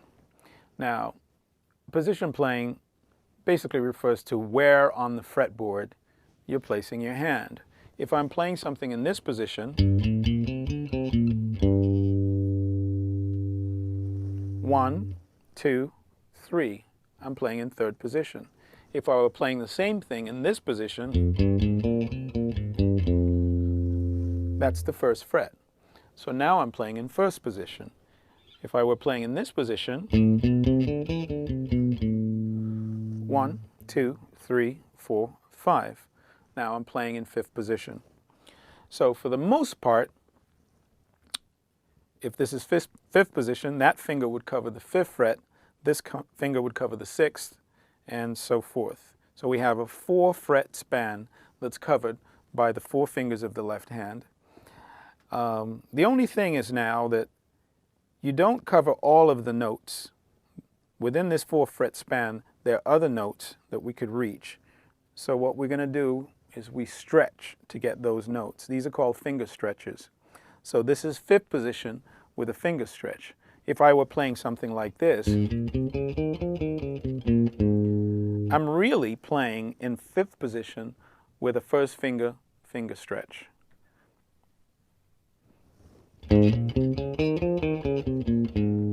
For that reason, we might actually define position playing as one fret below the fret that is covered by your second finger, because you might not even use your first finger. Even though I'm not using my first finger, I'm still playing in fifth position because my first finger is ready to cover any notes that I need to play in fifth position, even if I were playing. Now you might be asking, well, why do I need to learn all of this position playing stuff anyway? Now the reason for this is really simple. We're going to be moving on to scales. Now scales, it's important to learn them in various positions. Now the reason for that is because, let's use the analogy of getting to know the streets in a city. Like if you get to know this neighborhood and you get to know this neighborhood really well, and you get to know this neighborhood, then you have a comprehensive knowledge of the entire city versus the one street that goes through all of town. And that's the only way you know to get from point A to point B. So basically what we're going to do is divide the fretboard into various positions, and using that as our foundation, learning this really well, then learning this really well, learning this well, and then eventually we can really seamlessly link them together and move to various parts. And so that's the whole reason for position playing. So to recap, position playing, you might define it by being one fret lower than your second finger, your middle finger on your left hand or fretting hand, as you see. So we'll first position, third position, fifth position. Now we're going to do fifth position with a finger stretch. We're really in that position and we're doing a little stretch.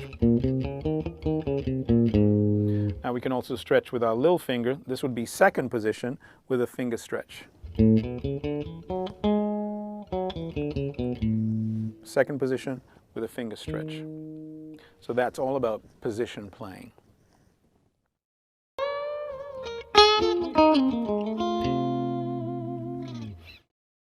So this lesson we're going to get into scales. We're going to start off with what's called a chromatic scale. I'm going to explain that to you in a second.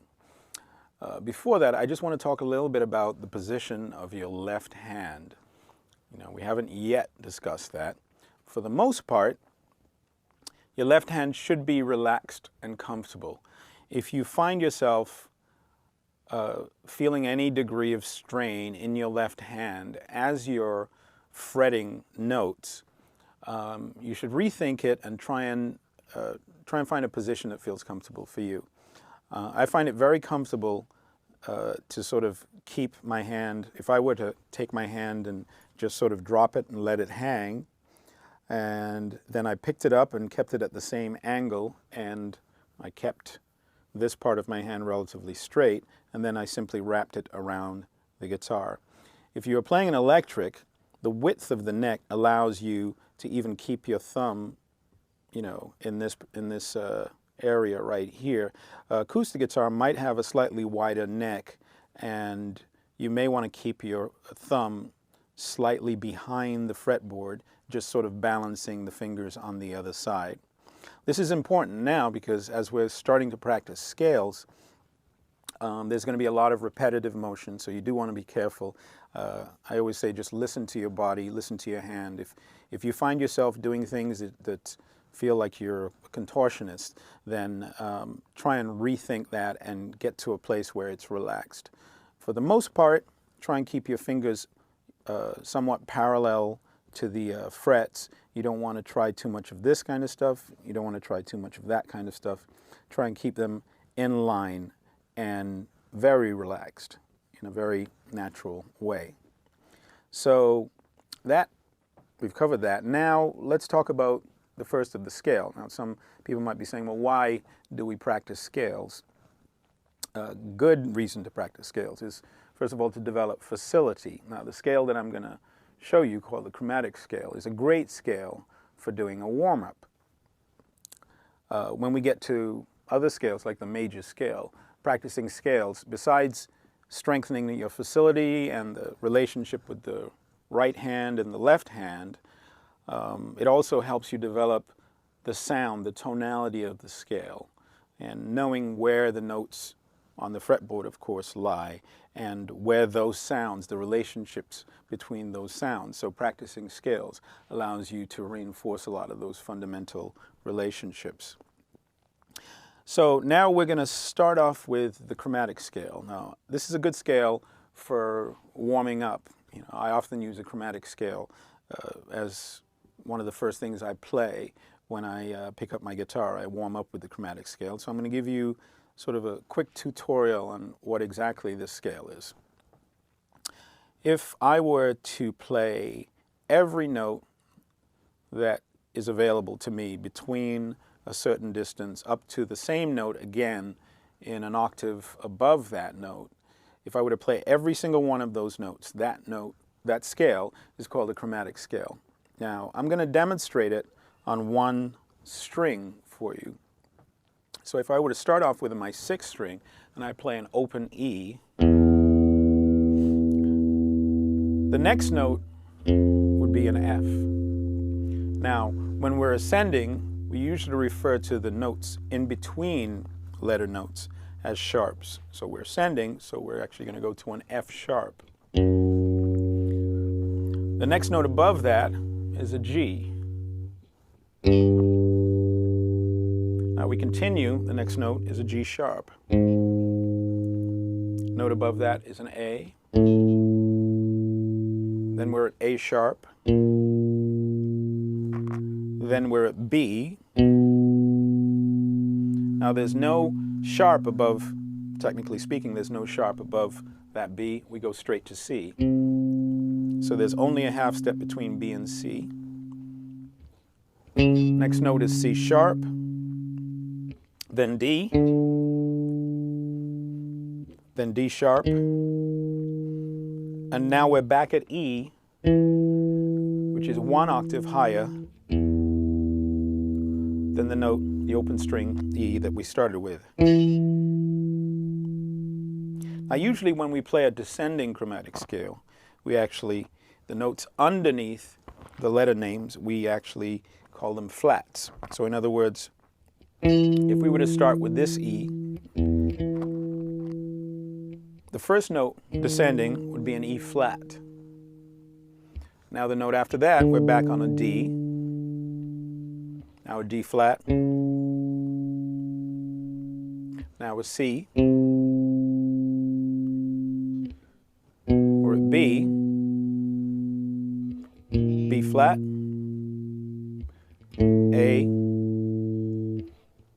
A flat, G, G flat, F, and then a half step to get back to the open E, which is an octave lower than the note on which we started.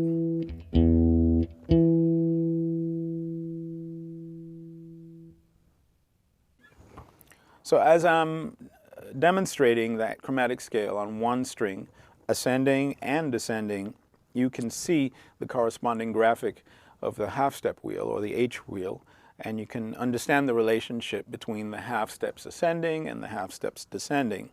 You won't always have that wheel with you, so one easy way to remember these relationships is to know that between the E and the F, there's only a half step, and between the B and the C, there's only a half step. Every other note, when you're ascending, has a sharp. And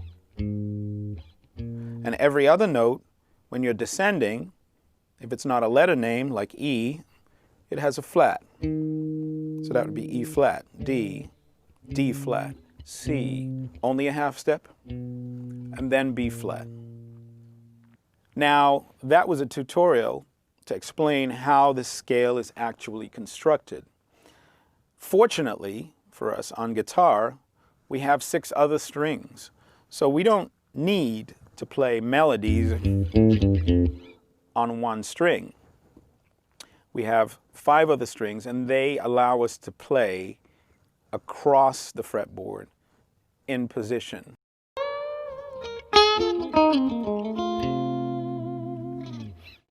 Now I'm going to play a chromatic scale, but I'm going to play it in position this time.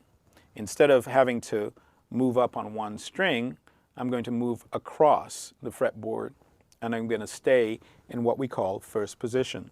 Again, as a recap, first position is my first finger covers the first fret, second finger, second fret, ring finger or third finger, third fret, and fourth finger. Now, as I play this chromatic scale, which is a G chromatic scale, in position, fortunately for me, all of the notes that I need to play are within this 4-fret range. And I can also make use of open strings to play all the notes instead of stretching. So for this fingering, I don't have to incorporate any finger stretches. So here we go. This is going to be a G chromatic scale.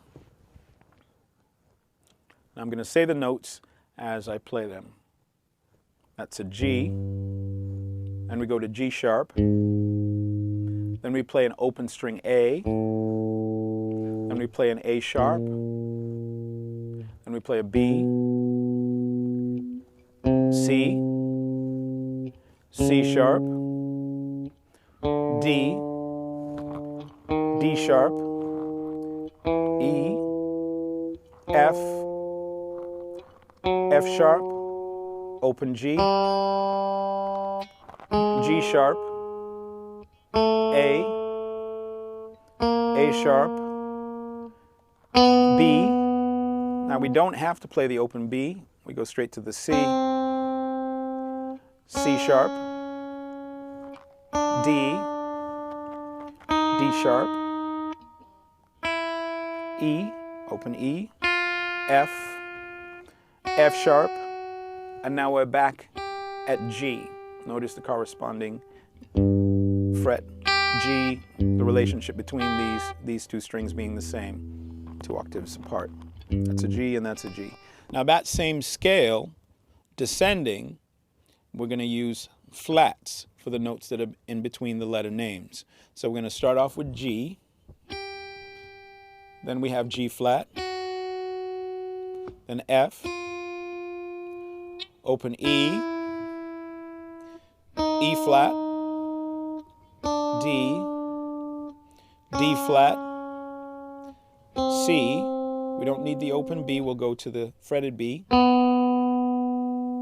B flat, A flat, open G, G flat, F, E, E flat, open D, D flat, C, B, B flat, open A flat, and now we're back at a G, which corresponds to the G that we started on, only this G is now 2 octaves lower. So now we're going to play our G chromatic scale. I'm going to play it a little bit faster, and this time I'm going to use alternate picking. We talked a little bit about alternate picking before. To recap, alternate picking means that you have a downstroke followed by an alternate upstroke.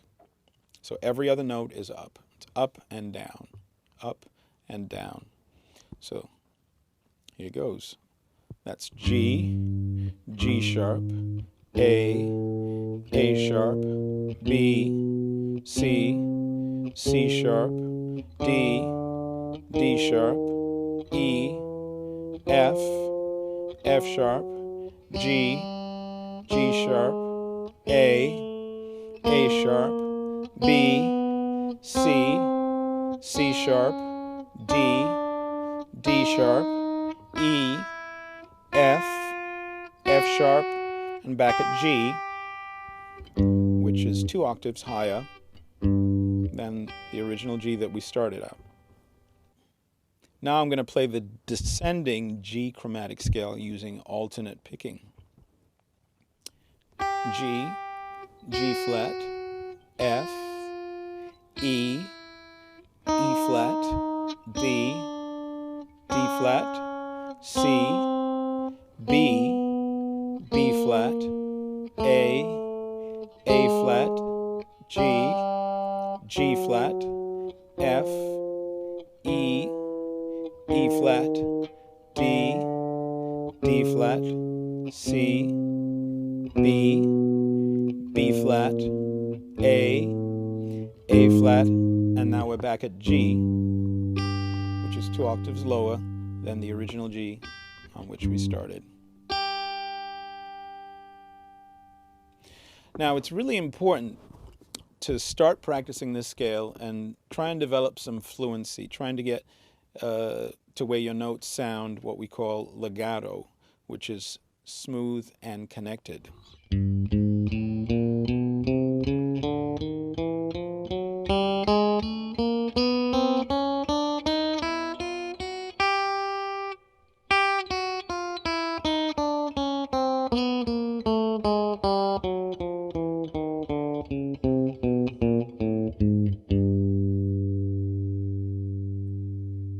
Very important to practice with a metronome. So we're going to pick up our handy dandy metronome here, and let's practice this together now. Slowly, smooth, and connected. 1, 2, 3, 4.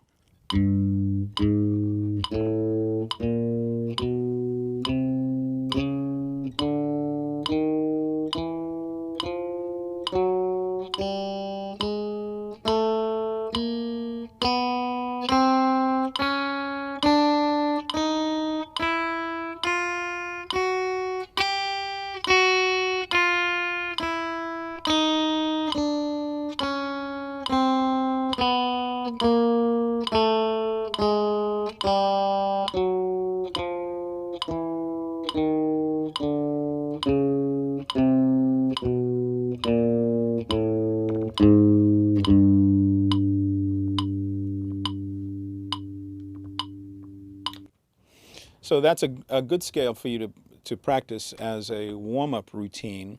It'll help you with your facility, general facility on fretting notes. Try and keep your fingers as close as possible to the fretboard as you fret. And you're going to use a metronome to sort of help you develop a really strong sense of time. And you can start at a much slower tempo if you need to, and incrementally you can inch it up. If you practice it every day, you're going to find that you're going to be able to go a little bit faster every day. That's what we use the metronome for. So that was a G chromatic scale, and it was all played in first position. And it made use of the open strings.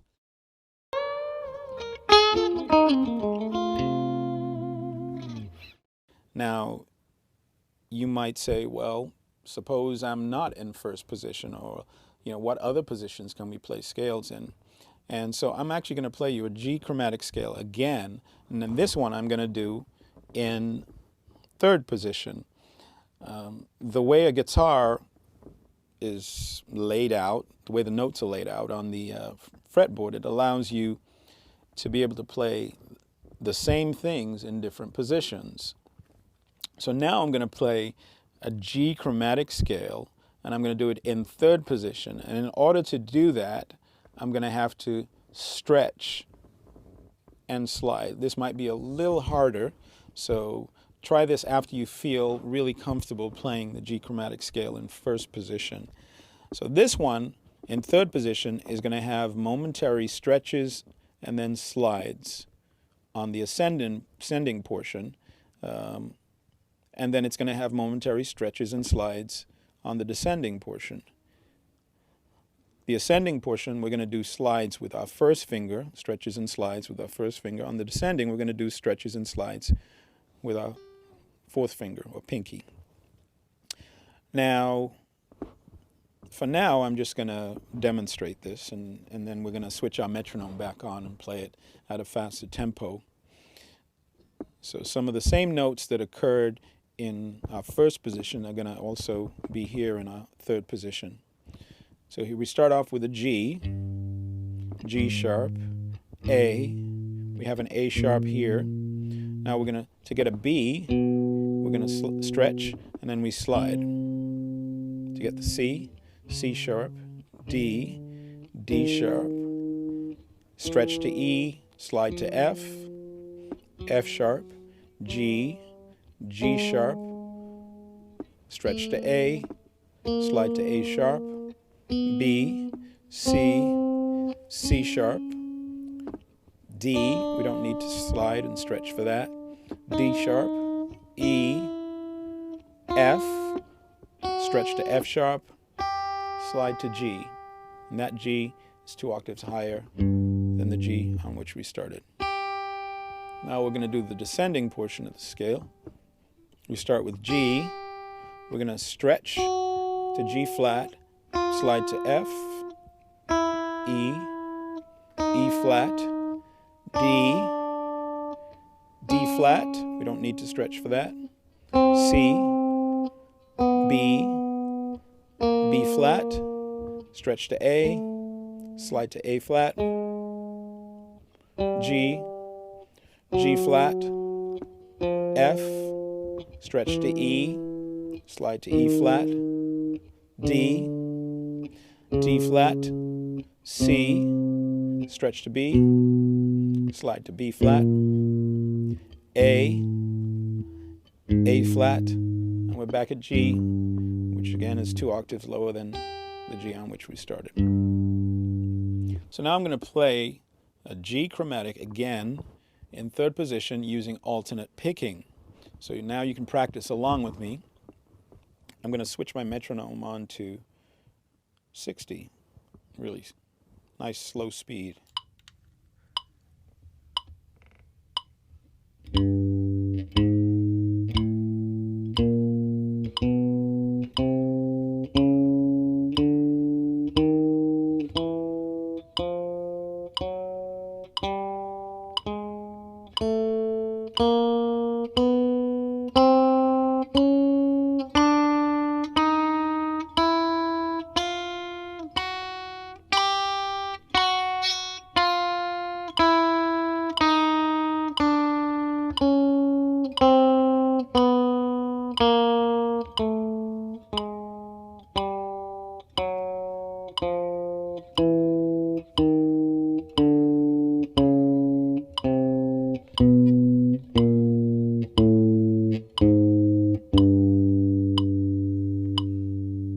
Again, start off really slowly and smoothly and try and sustain the notes for as long as possible. We're going for a real legato sound, smooth and connected. And slowly build up incrementally. Like each day you practice, you warm up with this in the morning. Each day you practice, you're going to find that you're going to be able to inch the metronome up just a little bit each day until you're playing it at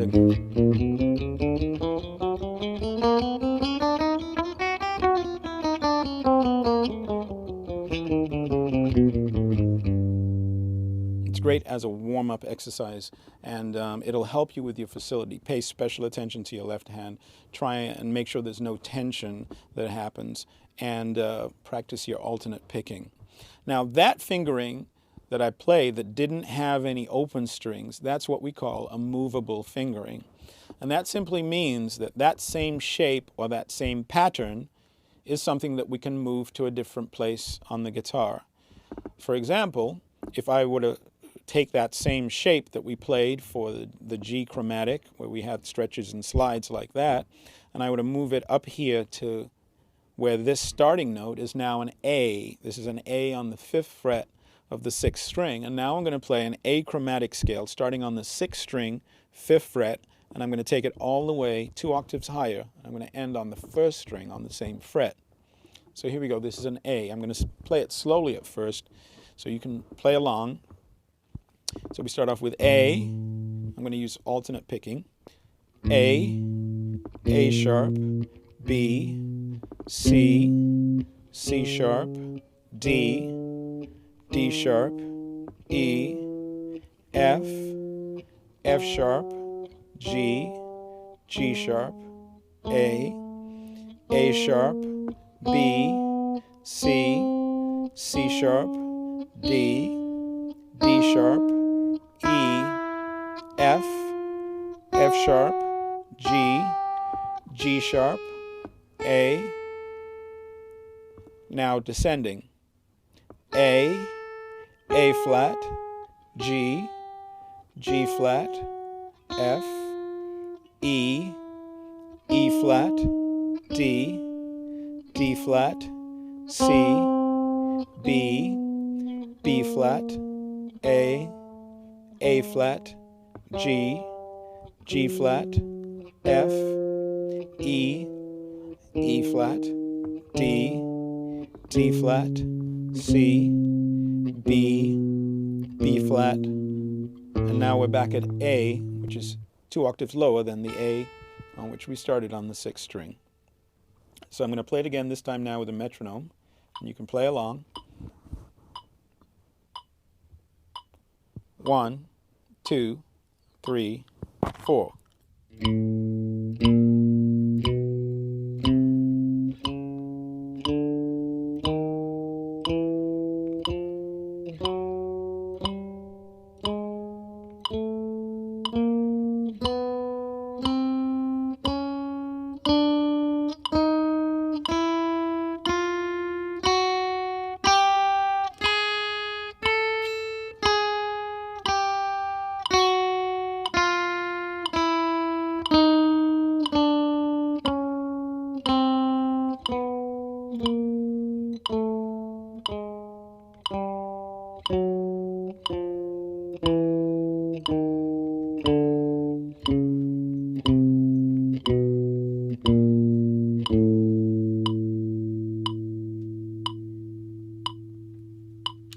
So that was an A chromatic scale, and that one was played in 5th position.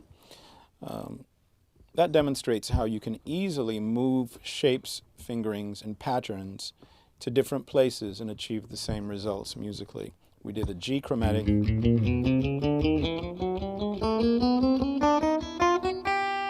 then we did an A chromatic using the same fingering.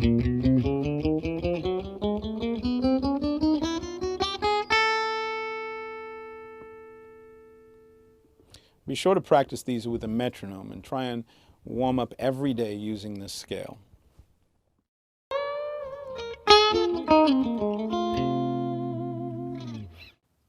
Now we're going to talk about major scales, and I'm sure many of you might have heard these sounds before. We're going to talk a little bit about how they're created and why they're important. Again, scales you can use as a warm-up. They also familiarize you with tonalities, and scales are used to create melodies, and when you have more than one note that you combine from the same scale and you play them all together, you create what's called harmony. Keys are determined by scales. Without getting into a big discussion about the theory of it, what I'm going to do now is try and explain the basis of what we call a major scale. We spoke about the 12 half steps that occur in Western music that are the building block for our music. A sequence of half steps and whole step being 2 half steps combined, a sequence of half steps and whole steps is what creates a major scale. Now we start off with a whole step, then we have another whole step, then we have a half step, then we have 3 more whole steps, and then a half step to get back to the note an octave higher than the note on which we started. I'm going to demonstrate that on a single string so that you can hear and see what that actually sounds like. Fortunately for us, the half step corresponds to 1 fret, so a whole step would be 2 frets. Now we're going to start with the F on our 6th string and the 1st fret. We move up a whole step, we're going to go to G. Another whole step, we're going to be at A. Now we move up a half step, we're at B flat. Now that's not an A sharp, technically they're the same note, but it's a B flat because the rule with major scales is that it must go to the next letter name. So if we go from A, the next note has to be some kind of B. In this case, it's a B flat. We move up another whole step, we're at C. Another whole step, D. Another whole step, E. And then a half step to get back to an F, which is 1 octave higher than the F on which we started. I'm going to play it again a little faster.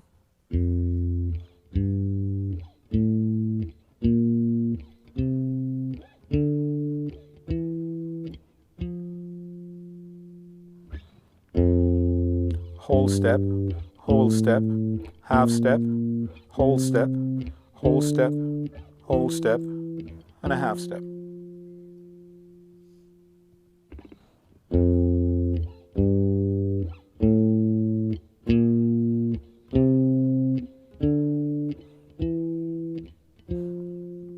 Now, if you listen to that sound, it might sound very familiar.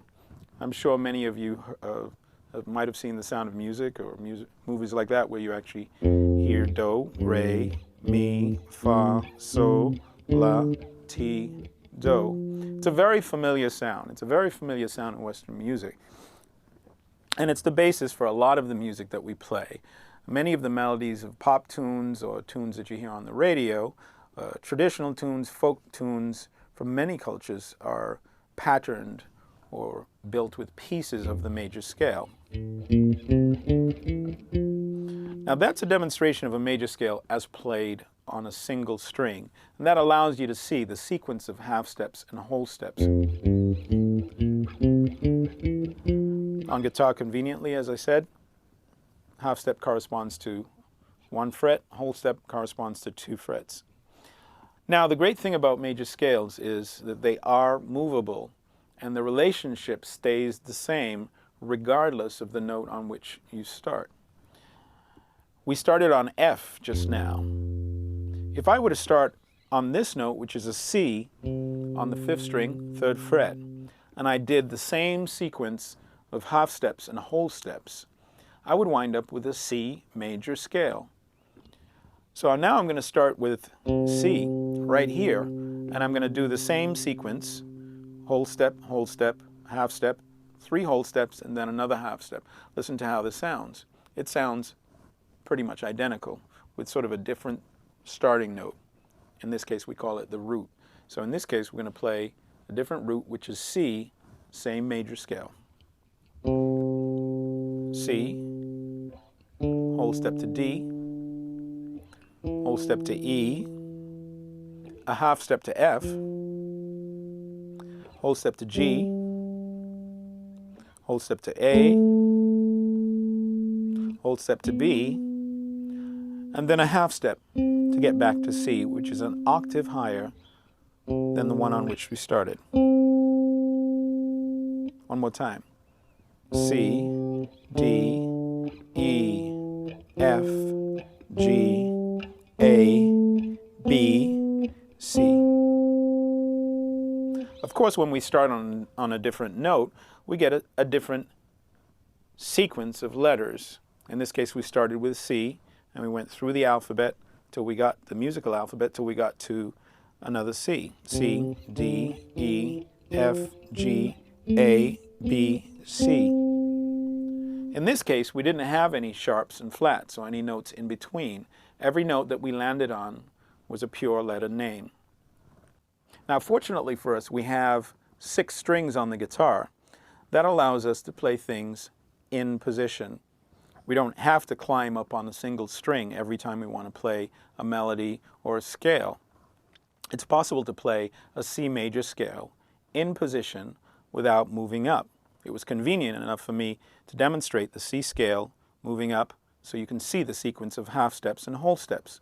Now I'm going to play a C major scale in position, and I'm going to play it in first position, and we can play some of the same notes that we played going up this way.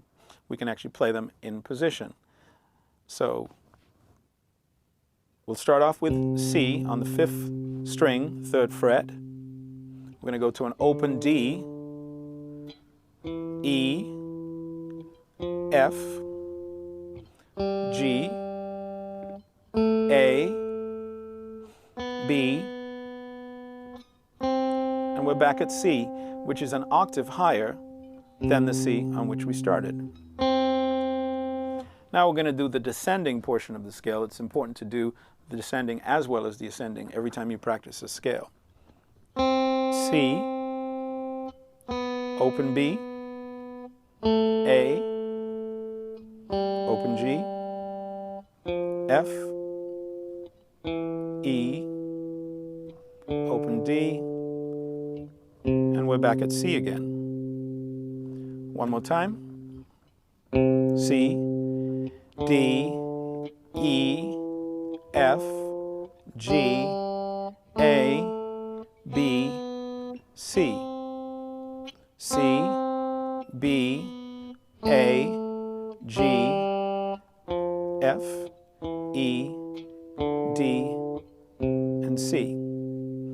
Now you should practice this with your metronome. Metronome, again, helps you create a strong sense of time in your playing. Now I'm going to switch my metronome on to 60 beats, and you can play along with me. You can print some of the supplemental materials and practice along with me. Here we go. 1, 2, 3, 4.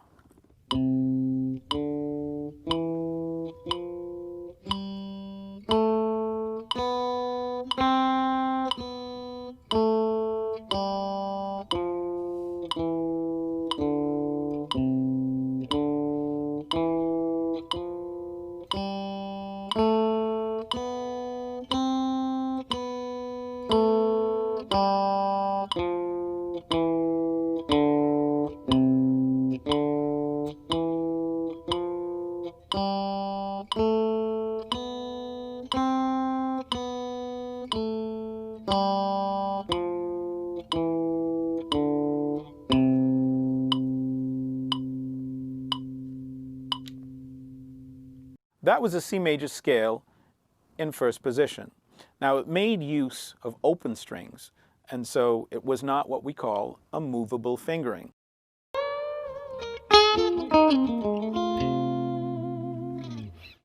I'm going to give you a movable fingering right now for a G major scale. Now, as you play different scales, or as you move some of the fingerings around, you're going to realize that, of course, the sequence of letters changes. And sometimes you're going to wind up with some sharps, sometimes you're going to wind up with some flats. That's how we determine what's called the key. The key of C doesn't have any sharps and flats. In the key of G, we're going to wind up with one sharp. I'm going to demonstrate that for you right now. So we start off with G, A, B, C, D, E, F sharp, and then back to G. Now you might ask, well, why isn't this G flat? Well, the rule is you go to the next letter name in the alphabet. G, A, B, C, D, E, F, sharp in this case, and then G. So that's one octave of a G major scale, and that one is in second position. The reason why it's second position is because my first finger is sitting on the second fret. In this case, I don't have to do any finger stretches beyond the 4th fret span. We're going to play another octave on top of that, so we're going to do a 2-octave G major scale. G, A, B, C, D, E, F sharp, G, A, B, C, D, E, F sharp, G. Now we're going to descend G, F sharp, E, D, C, B, A, G. F sharp, E, D, C, B, A, and G. Now this is a movable fingering for a G major scale with 2 octaves. I'm going to play this again, this time with a metronome, and you can play along with me this time. I have my metronome set to 60 beats a minute. 1, 2, 3, 4.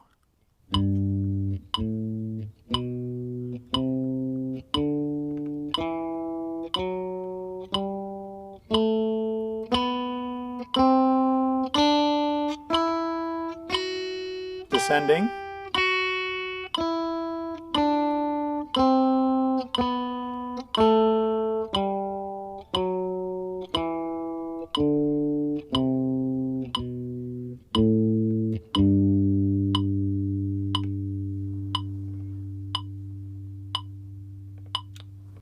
Now that was a G major scale played in second position. That was a movable fingering. And what that means is we can take that fingering and move the first note to a different root and play another major scale starting on a different note with the same sequence of half steps and whole steps. So we're going to take that G major scale and we're going to move it up a whole step, and we're going to start on the root of A. We're going to play exactly the same fingering, and you can see that as you look at the fretboard maps. We're going to play the same fingering, but this time we're going to do it in the key of A.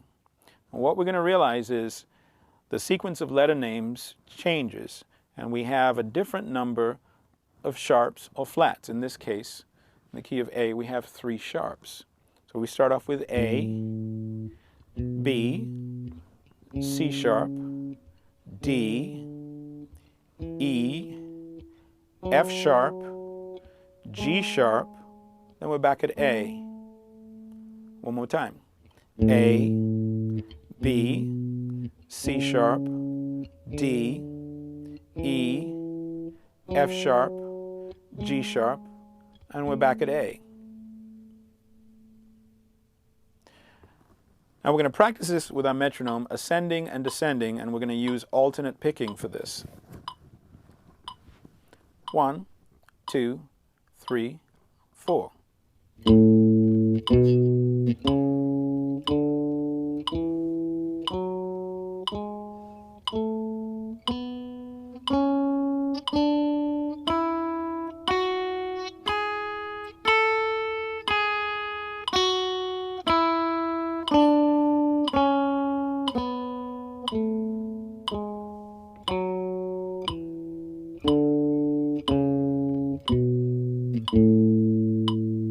One more time.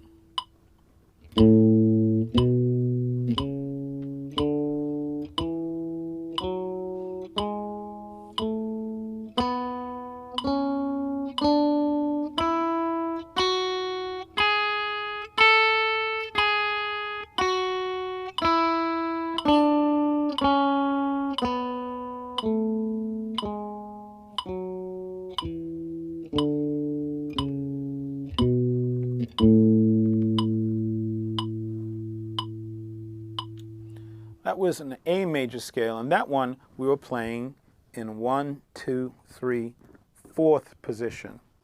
As we move fingerings around and start on different roots, notice that there's a different sequence of letters, but also a different number of sharps and flats. The number of sharps and flats are how we determine what's called the key and the key signature. So that was an overview of major scales. Having an idea of the fundamentals of theory is great, but in the meantime, while you're trying to integrate all of that knowledge, what you have is the fretboard maps, and that gives you an instant access to the sound. So you can practice the scales and you can get them under your fingers while you're assimilating all of the other knowledge.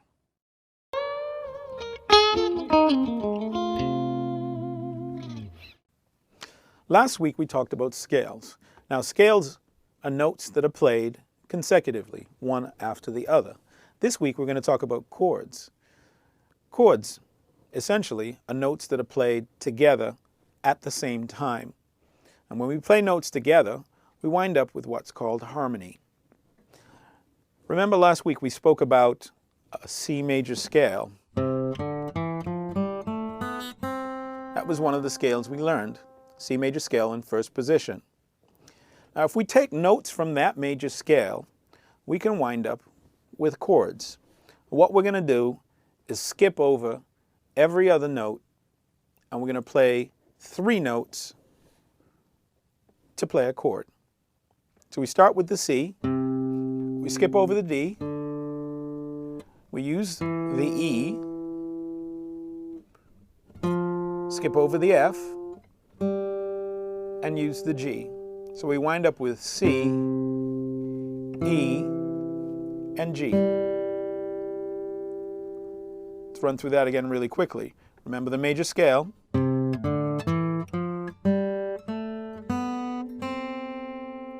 We're going to take the first note, skip over the second, play the third note, skip over the fourth, and play the fifth. So we wind up with 1, 3, and 5. That chord is called a major triad, and it uses 1, 3, and 5 of the major scale with the same root. We had C major, and now we have a C major chord. The C major chord essentially captures the essence of the C major scale.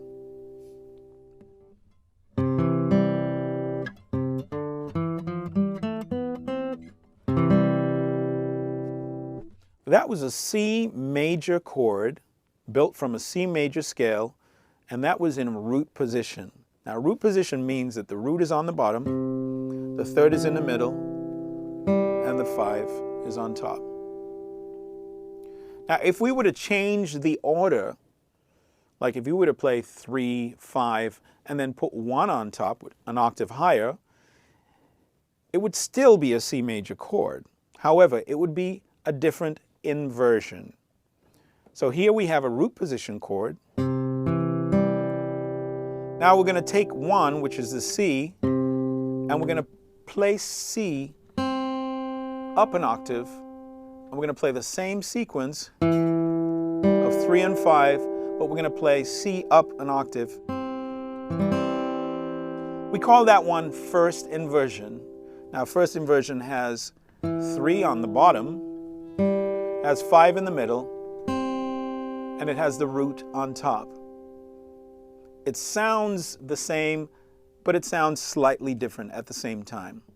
So we have root position. Now we have first inversion. Now, if we were to take the E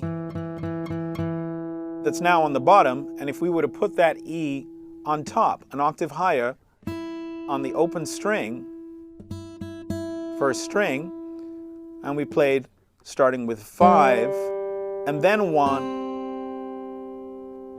with 3 on top, we wind up with what we call second inversion. So we have root position, first inversion, and now we have second inversion. Now they all sound like C chords with a slightly different flavor. Now, as long as we play those notes, 1, 3, and 5, in any order, we are still playing a C major chord. Fortunately, on guitar, we have the ability to double notes. Play a C here, 3, 5. We can double the C, and we can still double the E on both the top string and the bottom string. So we wind up with this sound.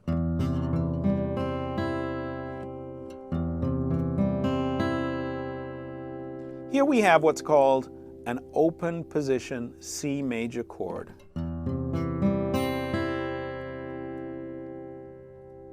Open position chords allow us to make use of any open strings that are available to us that are within that major chord. And there are a few open position chords that we're going to learn this lesson. The first one, of course, is the C major, which we already know now.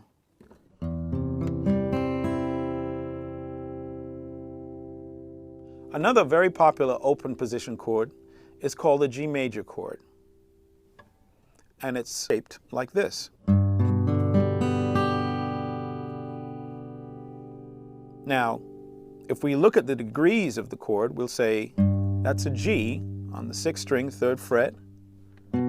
That's a B, so that is actually the 3rd note in a G major scale.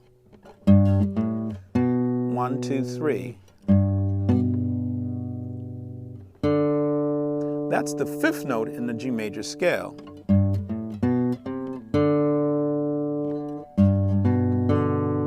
Now we have an open G, and we can double notes, triad notes like this. So that would be the root again on the third string open. Here we have the third again.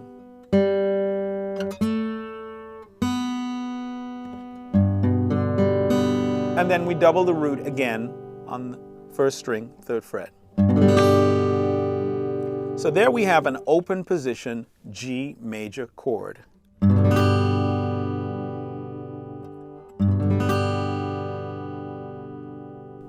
We can do the same thing in the key of A. A, B, C sharp, D, E, F sharp, G sharp, and A. So we start off with the root, 1. That's 5, which is the E. We double the root, second fret, third string with another A. And then we have a C sharp here, which is the third.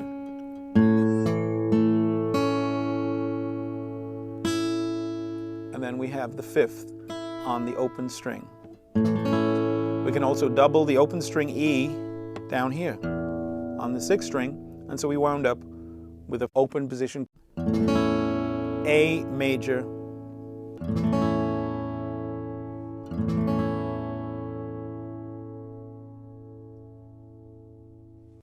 We can do the same thing for the key of D. We can start with D. We have the A, which is 5. We double the D, which is the root. We have F sharp on top, which is our third, and we wind up with an open position D major chord. Now, if we want, we can play the fifth string, which is an open A, because A is part of the chord too. So we can double the A, which is the fifth in the chord, and it sounds like this. We wouldn't play the sixth string, which is the open E, because E is not part of the D major chord. The D major chord 1, 3, and 5 would be D, the F sharp, which is the third, and then the A, which is the fifth. We can play the A, which is part of it. Many people leave the A out because they'd like to hear the root on the bottom of the chord. It sounds a little stronger.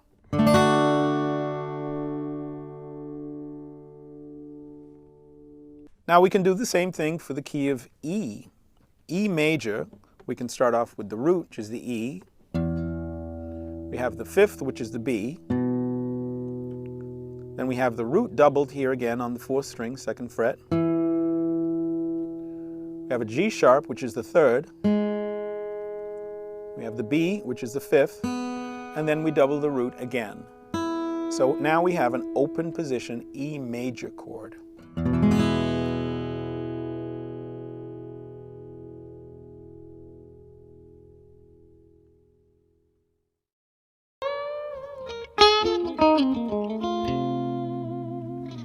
Now those were some open position major chords. Now we're going to talk about open position minor chords. Now the difference between major and minor, quite simply put, is the third degree. If we take the third degree in the middle of those chords and we lower it 1/2 step or 1 fret, we wind up with a minor chord. For example, do you remember that major scale that we played, C? And we wind up with 1, 3, and 5. And we played that and we have a major chord.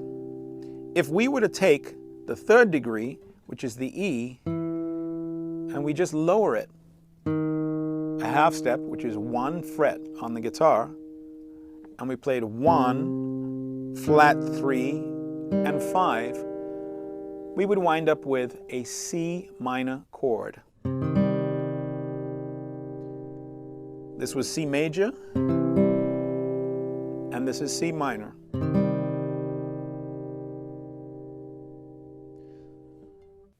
The major is described as having a happy sound,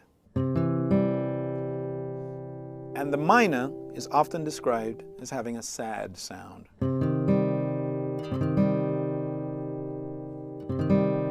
Major and minor. And the only difference is that 1/2 step.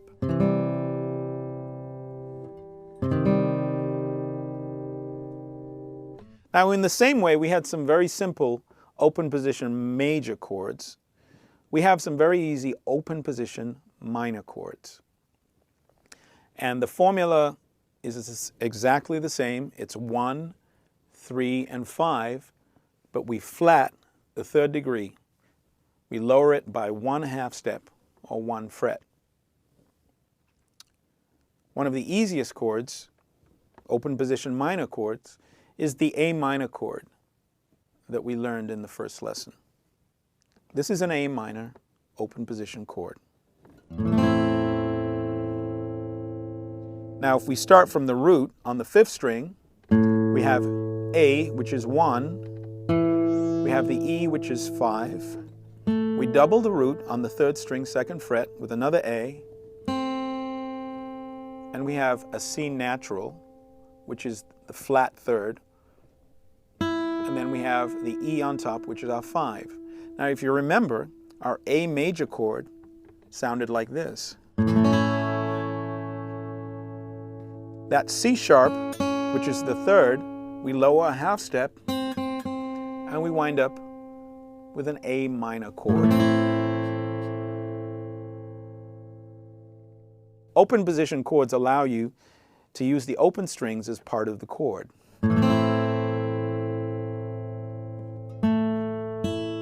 And we can double the 5th, which is the E, on the 6th string as an open string. It's a full, rich sound. That's an A minor open position chord. We can do the same thing for E minor. We start off the root. We have the 5th, which is the B, on the 5th string, 2nd fret. We double the root on the 3rd string, 2nd fret, and we have a flat 3rd with the G open string, 3rd string,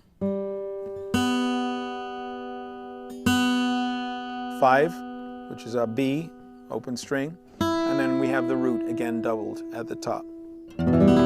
So we wind up with an E minor open position chord. Now, if you remember, when we played our E major chord, this was our E major chord. The G sharp was the 3rd in the E major chord. For the E minor, we lower the 3rd by a 1/2 step. So we get a flatted 3rd, and we have an E minor chord. We can do the same thing for a D minor chord. Start off with the D, which is the root. We have the A, 5, double the D again, and then we have an F natural for the flatted 3rd. Now again, if you remember, when we played our D major chord, we had an F sharp. That was our natural 3. For the minor chord, we flat the 3rd,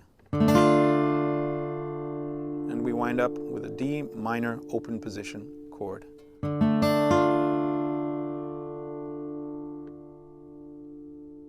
So those are some open position minor chords. You can practice those, just get used to changing between chords. You can try comparing the sound of the major to the minor. A major, A minor. E major, E minor. And practice changing in between chords so that your fingers can get used to making those changes. Those were some open position major and minor chords. Now, even with that smaller selection of chords, you'd be surprised to see the number of tunes that you can play. There are many tunes that we know and love that only have 2 or 3 chords in them. Now I'm going to talk about a device called a capo. Many of those open position chords are not what we call movable. So you couldn't take, for example, your A major and then all of a sudden move it up to the 5th fret and play the same thing and use the open strings. What a capo does is effectively moves the nut and the 1st fret to a different place on the fretboard. So here I have a pretty standard capo. If I were to place this on the 3rd fret, I can play some of the open position shapes that I played when I didn't have the capo, and I can play some of the open position chords.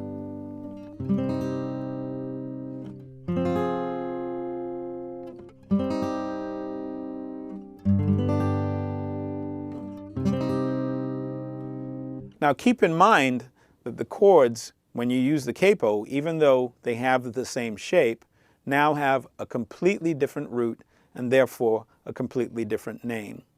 So you have to be aware of where the root is in the chord so that you can know the names of the chords that you're playing. Now, there are ways to play other chords, of course, in different places on the neck. There's a method that we can talk about in the next section where we can actually use our 1st finger effectively as a capo, and that allows us to play some of the shapes in a movable fashion.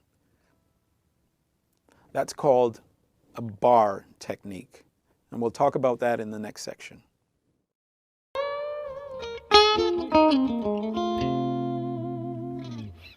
Let's talk about bar chords.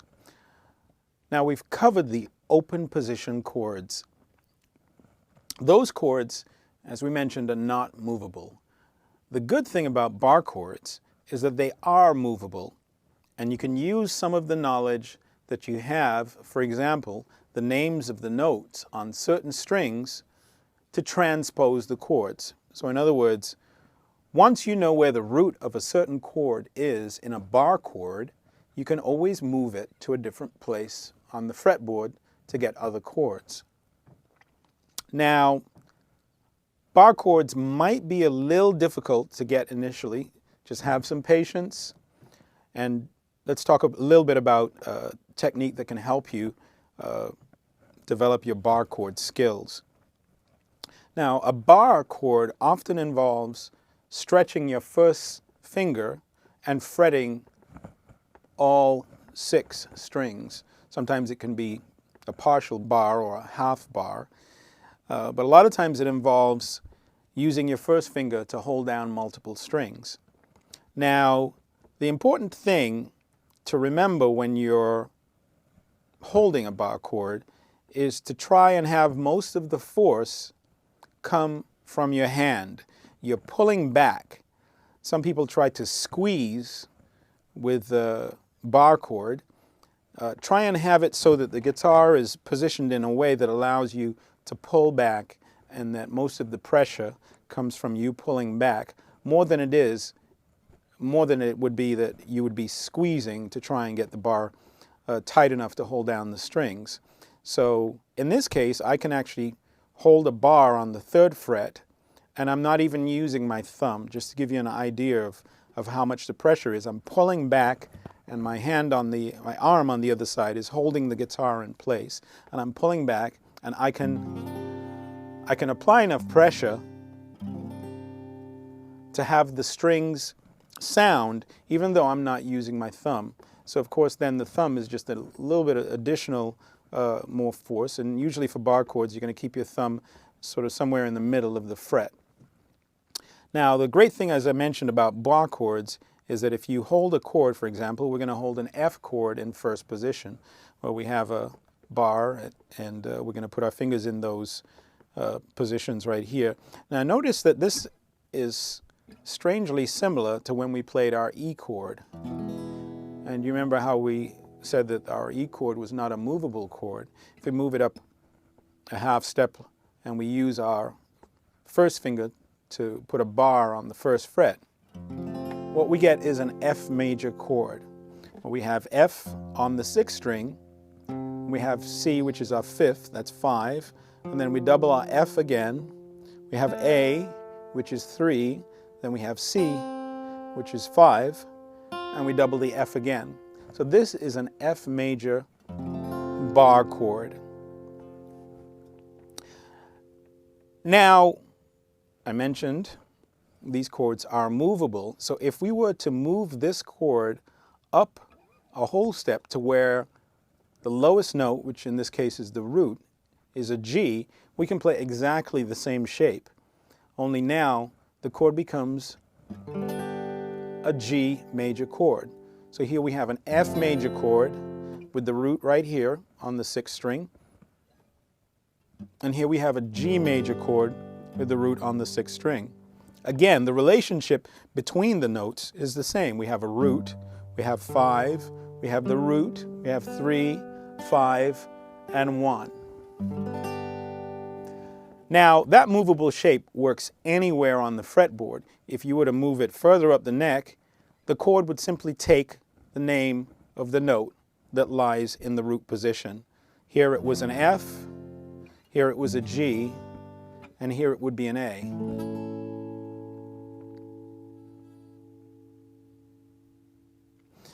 Now, let's do a couple more movable bar chords, major chords, and this time we're going to do chords with the root on the 5th string. Now, I know that you've already memorized, hopefully, all of the names of the notes on the 5th string. So I'm going to give you a movable bar chord shape that actually has the root on the 5th string. Now here we're going to start with a C major. I know we've done an open position C chord. Now we're going to do a movable bar C major chord, and it's like this. And notice that they sound very similar. It just sounds almost like a different inversion. Here we have 1, 5. We have 1 again. That's 3. And then we have 5. And we can double 5 on the 6th string because that's the same note. So here we have G, C, G, C, E, and G again. All of these notes are 1, 3, and 5 of a major scale, and they all make up a movable triad bar chord C major with the root on the 5th string.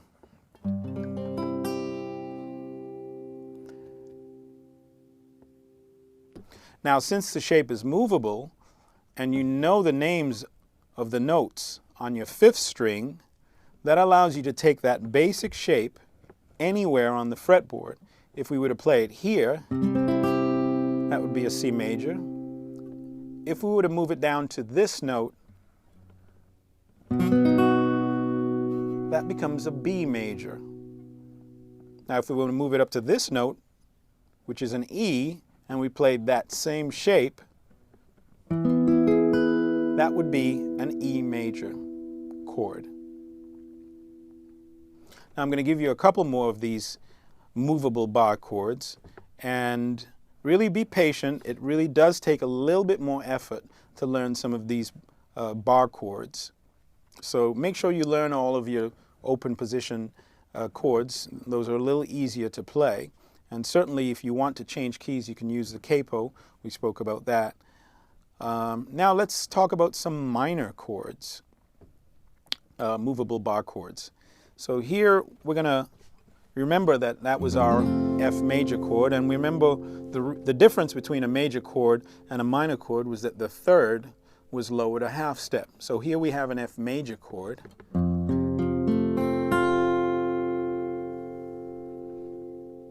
And we have 1, 5, and that's 1, and this is our third.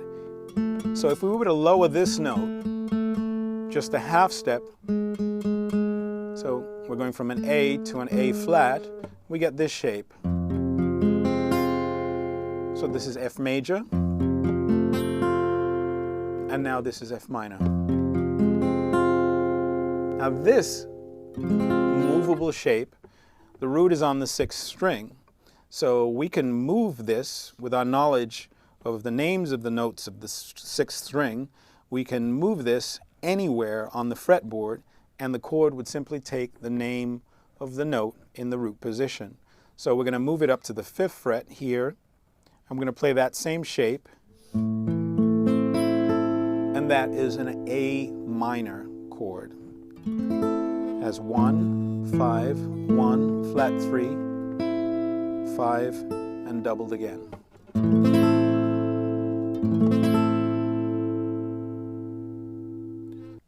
So that is a movable bar chord shape that has the root on the 6th string.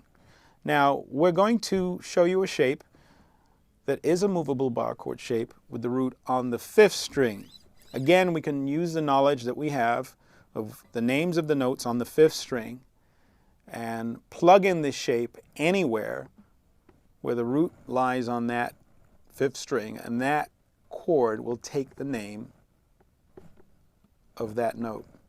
So let's start right here. We're going to start with C minor.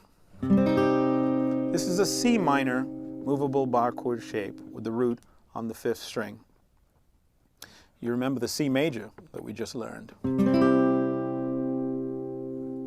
If we lower the 3rd, which in this case is the E, to an E flat, we wind up with a C minor chord. This is C major, and this is C minor. The root is in this position right here on the 5th string. If we were to take that shape and move it to another place, let's move it up here to where this note is an E. That is now an E minor chord. 1, that's 5, that's 1, flat 3, and 5 again. That's an E minor. If we were to move it down here, where this note is a B, now we have a B minor bar chord.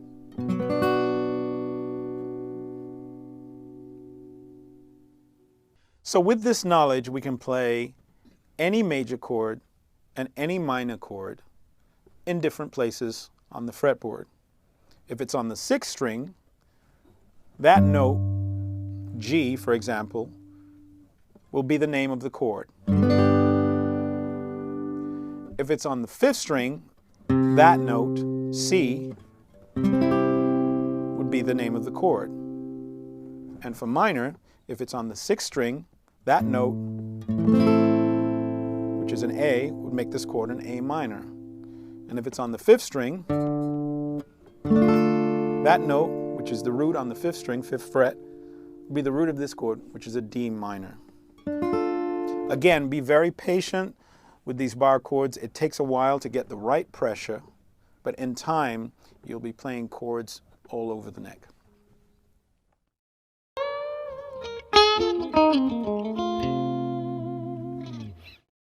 Now we've talked about open position chords. Open position chords are not movable unless you use that device that's called a capo. We also talked about bar chords.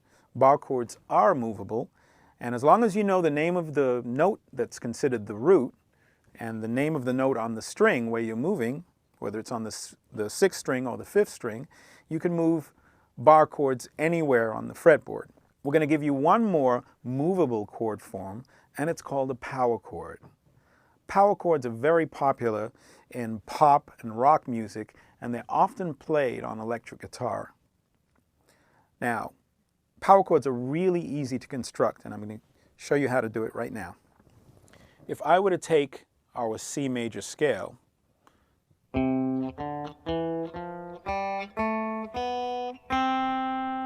and we were to take the first note and we were to skip all the way up to the 5th note, which in this case is a G. If we played those two notes together, C and G, 1 and 5 in the major scale, we get what's called a power chord. In It has a very pure sound. It's not happy, it's not sad, it's kind of neutral. Oftentimes, power chords are doubled at the root. So we can take our C and grab another C an octave higher. And as long as we play the fifth in between, we get our C power chord. Often it's called C5. So in pop and rock music, these chords are often played on electric guitar, and they're played sometimes in the lower positions. And you'll hear sounds like it's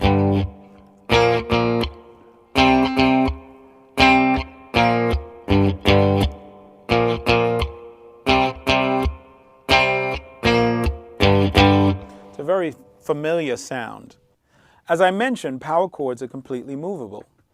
And in order to construct them, all you need to know is the name of the first note that you're playing. In this case, let's play a G. And if we play up the major scale, and we get to 5, which is D, and we play those two notes together, we get a G power chord. We can double it at the octave. That note is also a G. And we get a G power chord. If we were to play that same shape here, it would be an A power chord. If we were to move it down here, where that note now is an F, that would be an F power chord.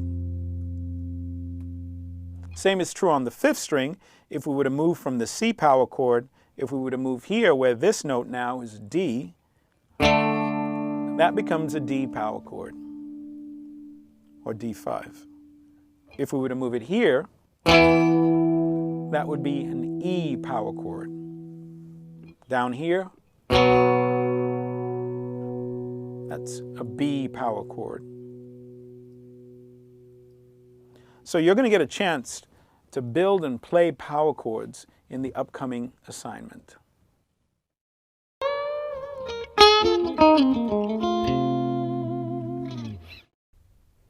Now we're going to talk about reading a simple chord chart.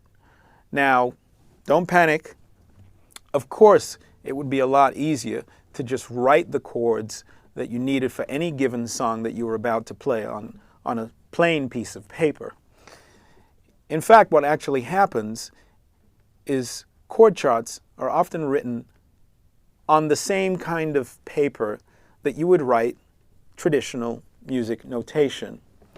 And the reason for that is really simple, because besides knowing what chord you want to play, you have to know where that chord occurs in time and how long you need to hold that chord. So let's take a look at a simple chart. It's a simplified version of a song I wrote called Mother, Sisters, and Daughters. One of the first things you should make a note of is what's called the time signature. Now in this case, at the beginning of the piece of music, we have 4/4. This is called the time signature. The most important thing for you to remember is that the top number means that there are 4 beats in each measure. Each of those beats is represented with a slash. In this case, we have a G for 2 slashes and an A minor for 2 slashes. And that means that the G gets beats 1 and 2, and the A minor gets beats 3 and 4. So it would sound something like this. 1, 2, 3, 4. If we look at the next measure, the D minor also gets 2 beats, and the C major gets 2 beats. It would sound like this. 1, 2, 3, 4.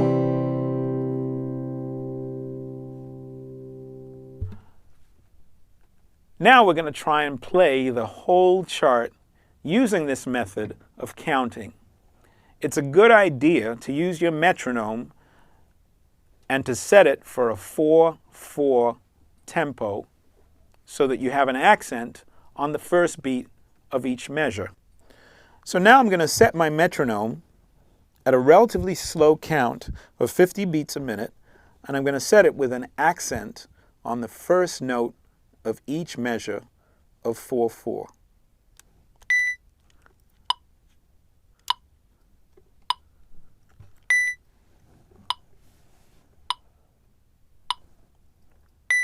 So you can hear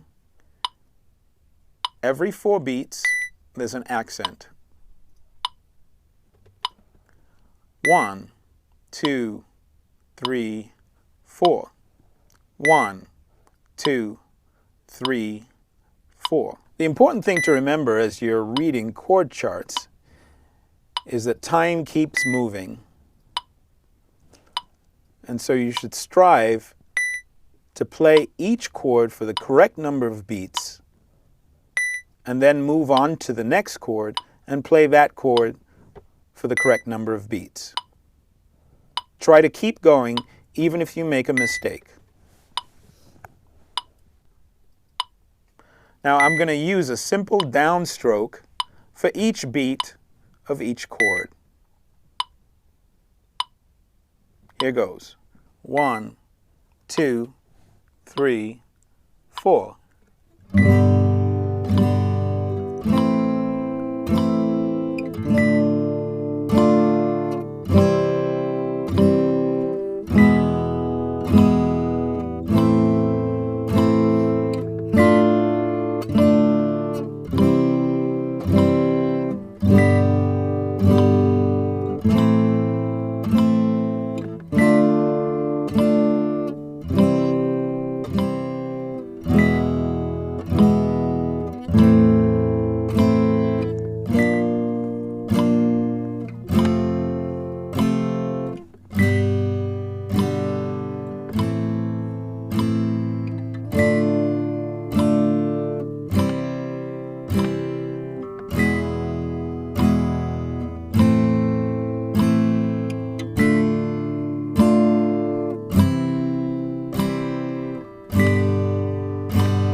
So if you learn to read basic chord charts, you'll find that there's a wealth of music out there and many, many songs that you can play using just a few chords, either bar chords or open position chords or power chords.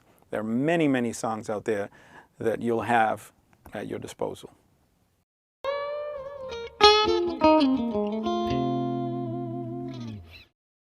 One, 2, 3, 4.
Now we're going to give you one more essential scale. This is a very practical scale, and some of you might have heard of it. It's one of the first scales most guitarists seem to master, and it's called the pentatonic scale. I'm going to give you a quick overview of how we arrive at the pentatonic scale. Now, everybody remembers our C major scale that we played in first position. That was 1, 2, 3, 4, 5, 6, 7, and we're back at C, an octave higher than the C that we started on. Now, if we were to take that scale, I'm going to play it in a slightly different position. I'm going to play it in second position.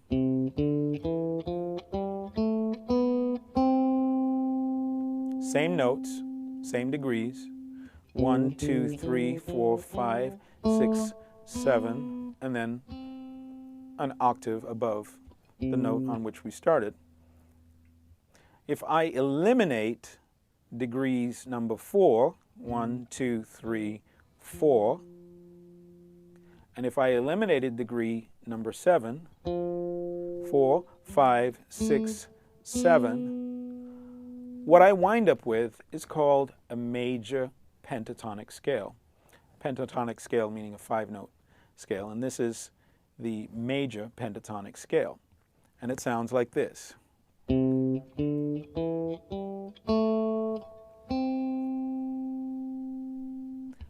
That's 1, 2, 3, skip over 4 and go to 5, go to 6, skip over 7, and we're back at 1. And it sounds like this. Now, if you listen to it, you'll hear that it basically captures the essence of the major scale. This is the C major scale, and this is the C major pentatonic scale. Now, if I were to start that scale 1 degree earlier, I would end up starting it on the note A. Now, if you remember when we played the scale, the note that happens right before that C is an A. Now, if I start that scale on the note A, it sounds like this.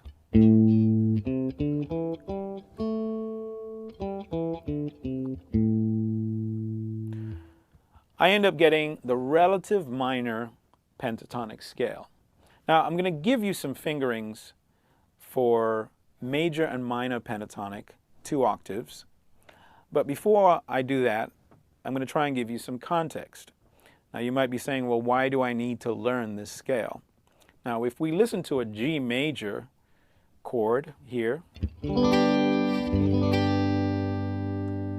and I play a G major pentatonic right after it,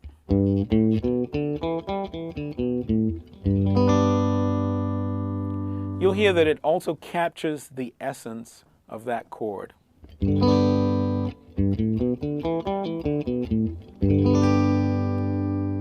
Now, if I play an A minor chord, and this is a bar chord, A minor, movable bar chord, and then I play the fingerings for an A minor pentatonic scale directly after it,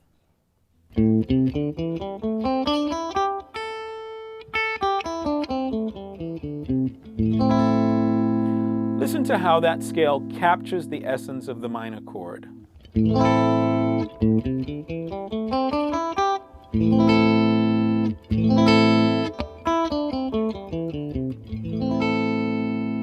So right away, we can conclude that that scale is useful for writing melodies or solos that fit over those tonalities. The G and the G major pentatonic, and then the A minor and the A minor pentatonic. So these scales, they fit really nicely on guitar, and most guitarists learn the pentatonic scale sometimes before they even learn major scales. The idea is that what it does, it gives you the ability to create a melody. It's almost like an instant melody over the related tonality. So now I'm going to give you the basic fingerings for a G major pentatonic, a G minor pentatonic, an A major pentatonic, and an A minor pentatonic scale. And they sound like this.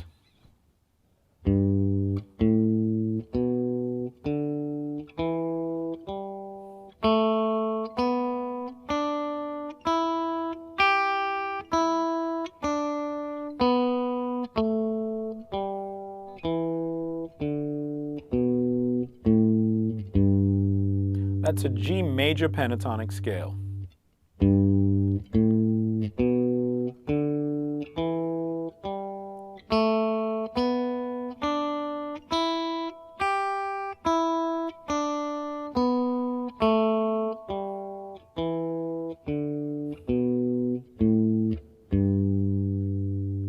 Now I'm going to give you the fingerings for a G minor pentatonic.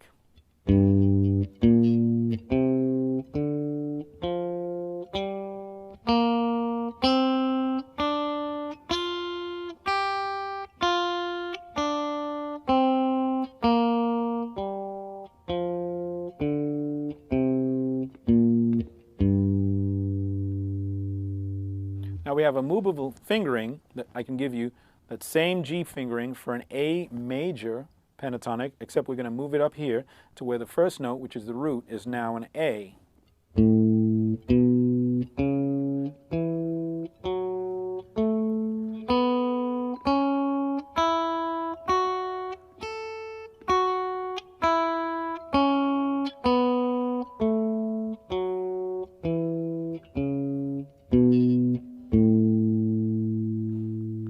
And now is a fingering for an A minor pentatonic. It's identical to the one that we played for a G minor pentatonic, except that now we're starting on a new root, which is the A on the 6th string, 5th fret. This is an A minor pentatonic.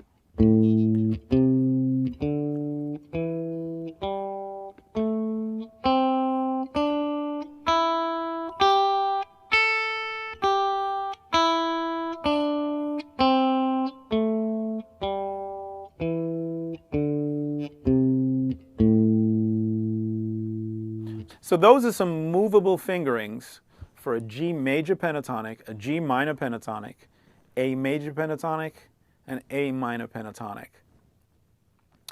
Now, if you think this is a bit much to chew, don't worry, because you do have the fretboard maps that allow you to just copy the fingerings. You know, you can review the video, the fretboard maps, you can look at the tab and the notation, and that allows you to get these shapes and sounds directly into your fingers and onto the fretboard.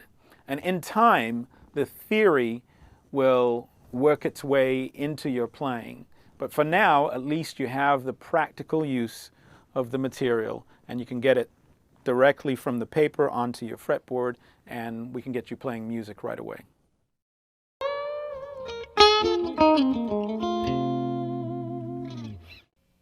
Now we're going to talk about soloing. I'm sure some of you have heard the term before.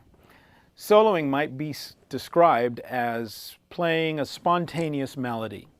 For the songs that we learned in this course, the melody was composed prior to us playing it. We learned it from the music. Some of you might have learned it by ear. When you solo, you don't have any idea of what you're about to play, but you do have an idea, roughly, of the notes that you're going to use or the scales that you're going to use. For the purposes of this demonstration, I'm going to use one of the songs that we learned, the Blue Guitar Blues. Often in the blues, when you play blues and you play blues form, it gives you the option or the opportunity to solo at some point in the song. Sometimes you play the melody, then you play a solo, then you play the melody again, and then you end it. Fortunately, I've already recorded the chords, the power chords for that song in my looper. So what I'll demonstrate for you now is I'm going to take a solo over those chords. Now, if you remember, the melody for that song was based on the minor pentatonic. In this case, it was a G minor pentatonic. So that's the scale that I'm going to use to solo over this song. Now, when you solo, you don't really have an exact idea of what you're about to play. Now, that might seem kind of scary to some people. The idea is that you just have fun and play random notes. You can play patterns, but the idea is just experiment with it, have fun, and make sure you feel free, and you'll be surprised to see what you can come up with. So once you learn the scale really well, try and play patterns within the scale or choose random notes from the scale for now. But the idea is just have fun. So here goes. This is the Blue Guitar Blues, a solo. 1, 2, 3, 4.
So that was a solo using the G minor pentatonic over our song, the Blue Guitar Blues.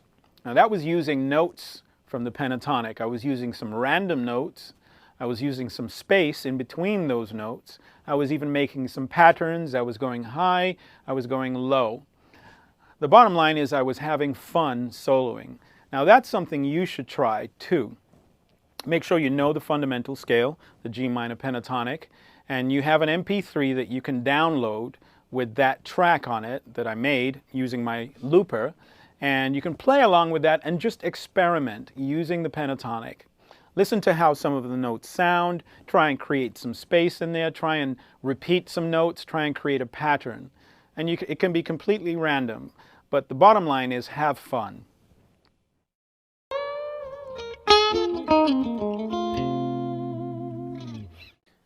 We're going to talk for a bit about electric guitar effects. Now, it's not that you can't use some of these on an acoustic guitar, especially if you have a built-in pickup. But as an electric guitarist, one of the fun things we have at our disposal is electric guitar effects in the form of a pedal.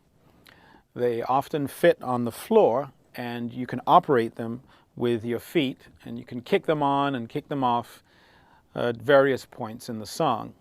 I'm going to talk about just 3 effects that you might find useful. Some of them you might even find useful over some of the songs that we've done for this course. The first of these pedals is called overdrive.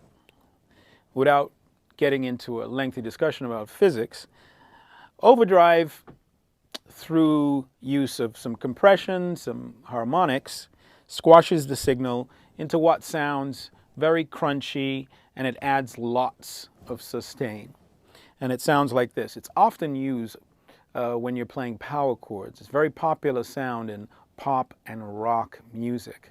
So I have an overdrive pedal right here that I'm going to kick on, and I'm going to play both the original signal. I'm going to play a G power chord in 3rd position. Now that's the clean signal. Now listen to what happens when I kick on the pedal.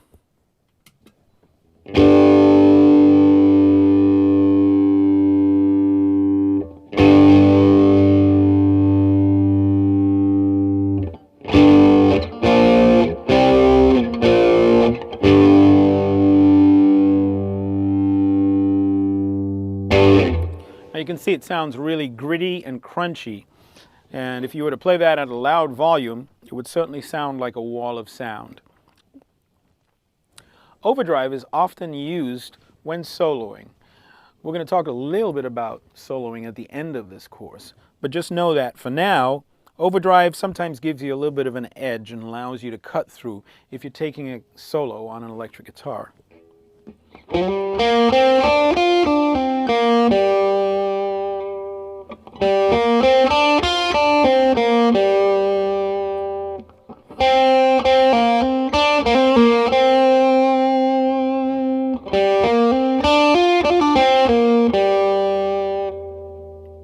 That's an overdrive pedal. I'm going to kick that off. Another pedal that I'm going to talk about is called a chorus pedal. A chorus pedal actually makes your guitar sound like more than one.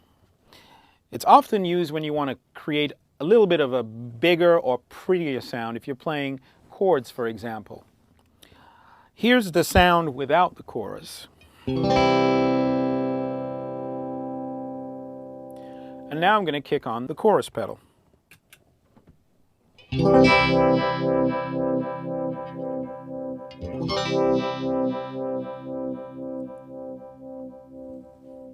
Chorus is really useful when you're playing, say, a really simple, pretty rhythm part, like the song that we learned called JP Lullaby.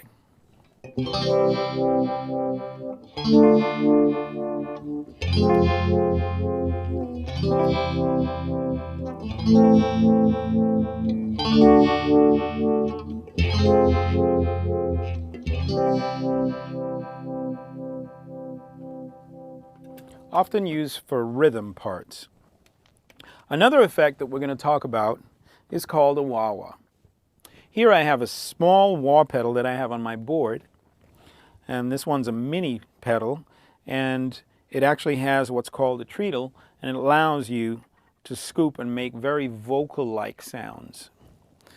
So this is what it sounds like without the wah pedal. Now this is what it sounds like with the wah pedal.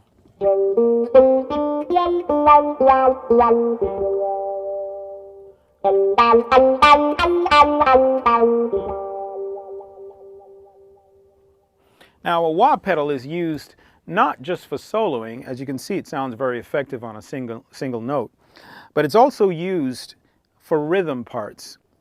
And there are many great classic songs that have been played with a rhythm part that has been accentuated with a wah pedal, you know.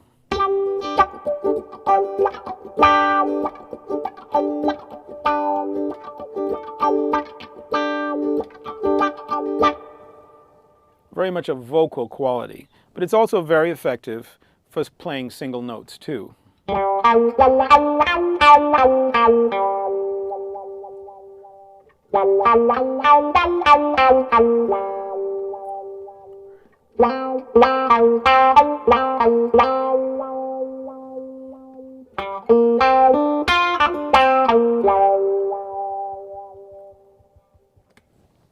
So those are three very fun pedals that you can use on electric guitar.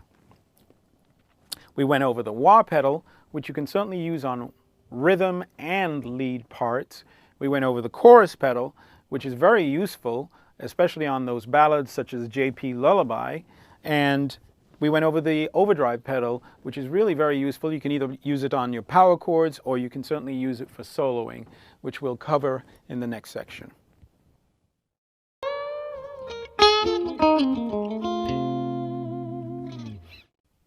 So that was a pentatonic scale.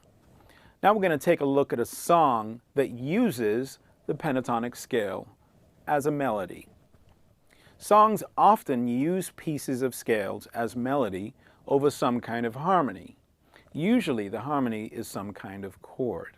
Let's take a look at the chart for this song. The name of this song is The Blue Guitar Blues. This song is written in what we call blues form, which is part of a great American tradition of music. The song uses power chords, it uses quarter notes, eighth notes, half notes, and whole notes, all of which we've covered. Now, on guitar at this level, it's very difficult to play both the melody and the chords at the same time. So there are a couple of different ways we can get around that. The easiest, of course, is to get a friend to play the chords while you play the melody, or you can play the chords while your friend plays the melody. Another way, which we're going to do right now, is I'm going to use a little device, a pedal, called a looper. And with this looper, I'm going to play the chords first, and then after I have those recorded, I'm going to go back and play the melody over those chords. So that way, we get both melody and harmony playing at the same time. Let's take another look at the chart. Now here we see the first thing that we should pay attention to is what we call the time signature. Now this is a simple tune in 4/4. Most important thing for you to remember is that a tune in 4/4 has 4 beats in each measure. We're going to start by layering the chords.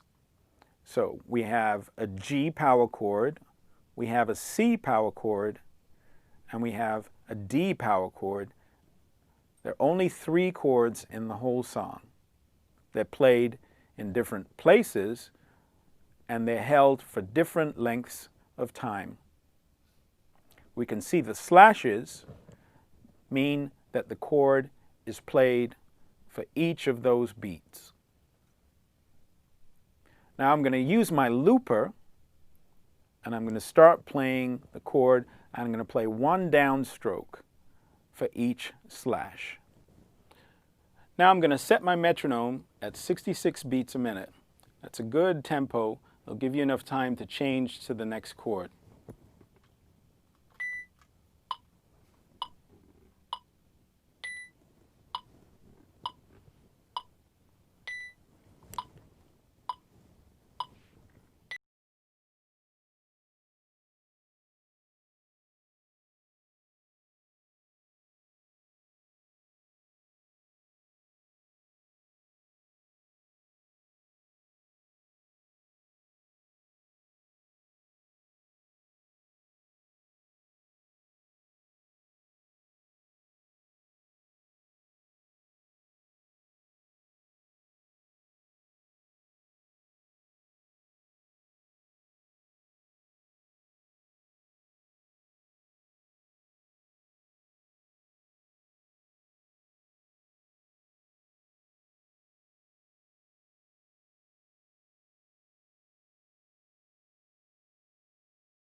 It's notes from the G minor pentatonic scale. Now we've learned our pentatonic scale previously, and we're going to put that to good use now by playing a melody. The melody oftentimes for blues songs is rooted in the pentatonic scale or the blues scale, which is very close to the pentatonic scale.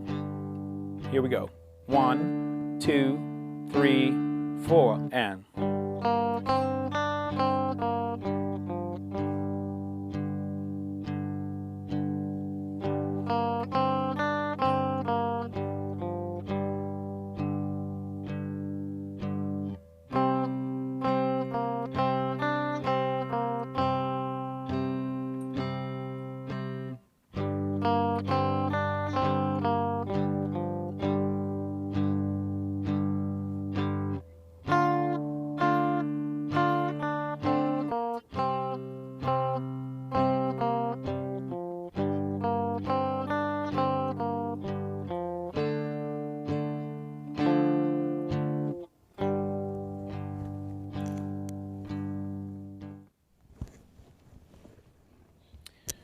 Let's take a look at the melody.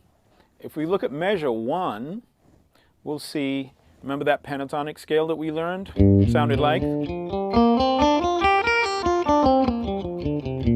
Quick pentatonic review. If we look at the first measure, it's actually just an ascending and descending minor pentaton, landing on the G and holding the G for 4 beats. That's a whole note G. Play that again.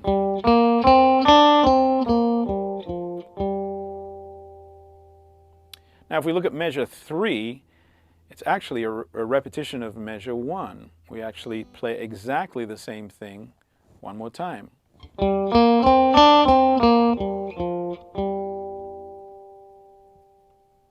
When we get to measure 5, where we have that C chord, the C5 chord, it's a slightly different melody, again using parts of the same scale, and ending again on a whole note, C. It sounds like this. One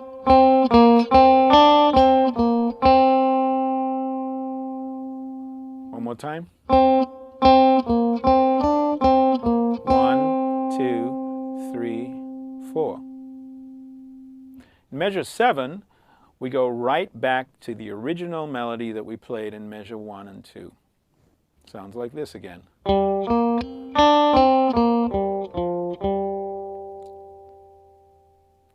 We get to measure 9, slightly different melody again. This one uses quarter notes on an F. 1, 2, 3. Followed by, the quarter notes are followed by a descending pentatonic scale. So it's like 1, 2, 3, 4. The following measure has the same rhythmic pattern. This time it's on a C. 2 quarter note Cs followed by a descending minor pentatonic scale. 1, 2, 3, 4. One more time. 1, 2, 3, 4. 1, 2, 3, 4. Now for measure 11, we go right back to the original melody,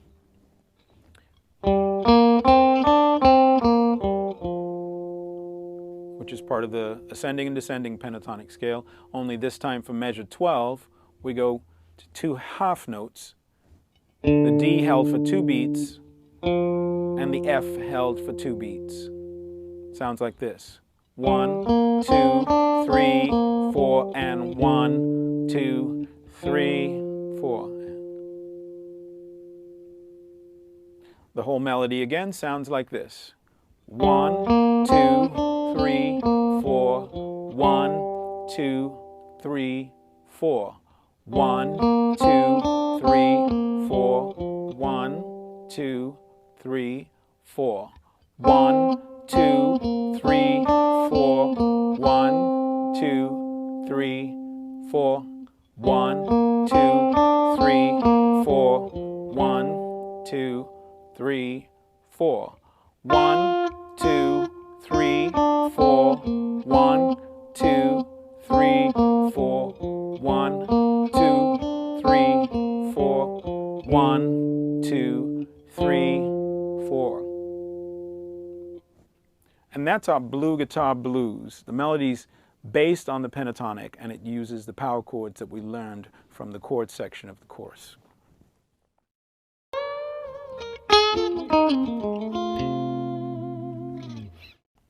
This week we're going to talk about songs. Songs might be described as melody over harmony coming together. Oftentimes the melody is made up of parts of scales. We've learned a few scales for this course so far. The harmony that's under the melody is usually made up of some kind of chordal progression, with chords played for a certain length of time at certain points. We're going to take a look at a song called J.P. Lullaby.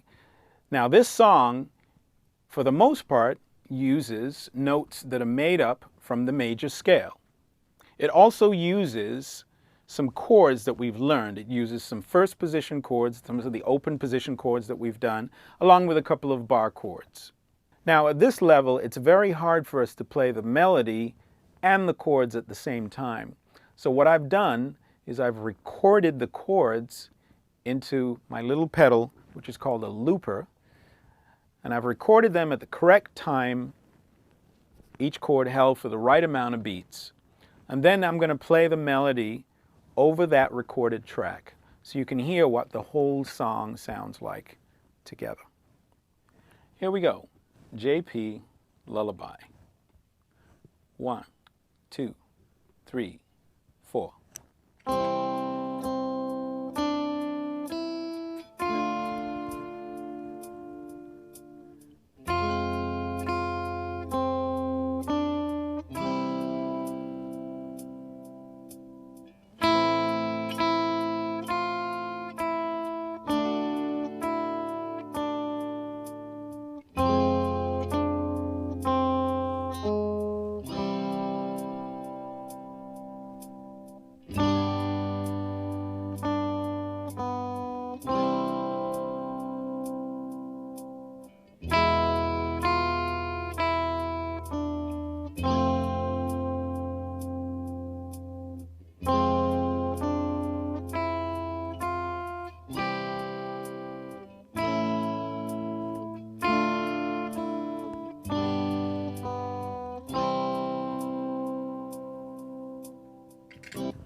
That was JP Lullaby, a very simple melody using some of the open position chords that we've already learned. Now let's just take a look at this chart. And we can see here that on this chart, the chart has the chords and the melody. Often, when you look at charts, you're going to see both. Now there's a couple different ways that you can play it. After you progress, hopefully you'll be able to play both the melody and the chords at the same time on the same guitar. In the meantime, you can get a looper, like the one I have, or you can have a friend play the chords while you play the melody, and then you can switch. You can play the chords, and they can play the melody. In this case, we have a chart that has both chords and melody on it. One of the first things we're going to look at here is the time signature, and we can see that this is written in 4/4. The most important thing for you to remember is the number on the top, which is 4, and that means that there are 4 beats in every measure or bar.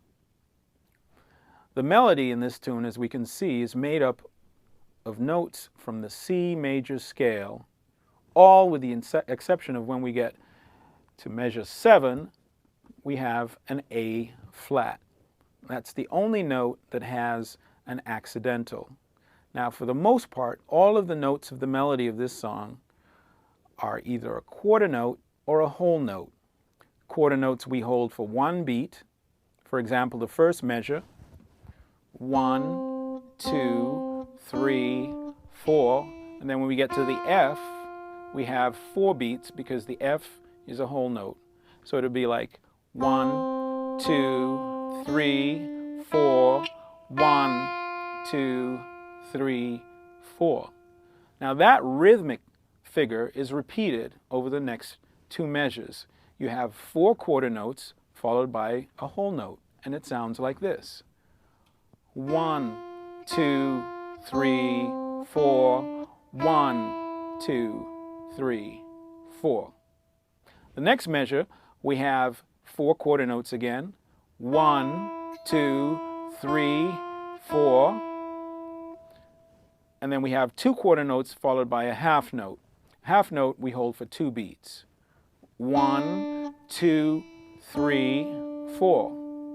The next measure is all quarter notes followed by a measure of a whole note. 1, 2, 3, 4. 1, 2, 3, 4. Next measure, we start with a half note, which is held for 2 beats, followed by 2 quarter notes, each held for a beat. 1, 2, 3, 4. 1, 2, 3, 4. Now the measure with the E major chord, 4 quarter notes. 1, 2, 3, 4, then a whole note on the C. 1, 2, 3, 4. Next measure, quarter notes again. 1, 2, 3, 4, half note, 2, 3, 4, then quarter notes. 1, 2, 3, 4, then a whole note, C, at the end, held for 4 beats. 1, 2, 3, 4. Now, just about all of the chords in this song are open position chords with the exception of an F minor and an F major. We have a C that's held for 4 beats. 1, 2, 3, 4, then D minor for 4 beats. 1, 2, 3, 4, then an F minor bar chord in first position. 1, 2, 3, 4, then a C major chord, open position chord for 4 beats. 1, 2, 3, 4. Then we have an A minor chord for 4 beats. 1, 2, 3, 4, followed by a D major chord for 4 beats. 2, 3, 4. Now we have a first position F minor chord. We'll use a bar chord for this. And that is held for 4 beats. So it's 1, 2, 3, 4. 1, 2, 3, 4. Then we're back at C for 4 beats. 1, 2, 3, 4. Now we're at G for 4 beats. 1, 2, 3, 4. And then we go to C for 4 beats. 1, 2, 3, 4. And we're at E major for 4 beats. 1, 2, 3, 4. Now we're at F major for 4 beats. 1, 2, 3, 4. Next chord is an F minor for 4 beats. 1, 2, 3, 4. Next measure has 2 chords. It has a C major followed by an A major, each held for 2 beats. 1, 2, 3, 4. Moving right along, we're back at a D minor for 2 beats and a G for 2 beats, followed by a C for 4 beats. 1, 2, 3, 4. 1, 2, 3, 4. So those are the chords for the song JP Lullaby. Now, if you want to play it the same way I played it, with a single or a couple of down strokes for each measure, 2, 3, 4, 1, 2, 3, 4, 1, 2, 3, 4, 1, 2, 3, 4. You can certainly play it the same way that I did. But you should also try experimenting with some of the finger style techniques that we've covered. So that's our song JP Lullaby. Now, it uses a melody that's based on the major scale with the exception of one note that has an accidental, the A flat. And it uses a lot of the open position chords that we've learned along with a couple of the bar chords.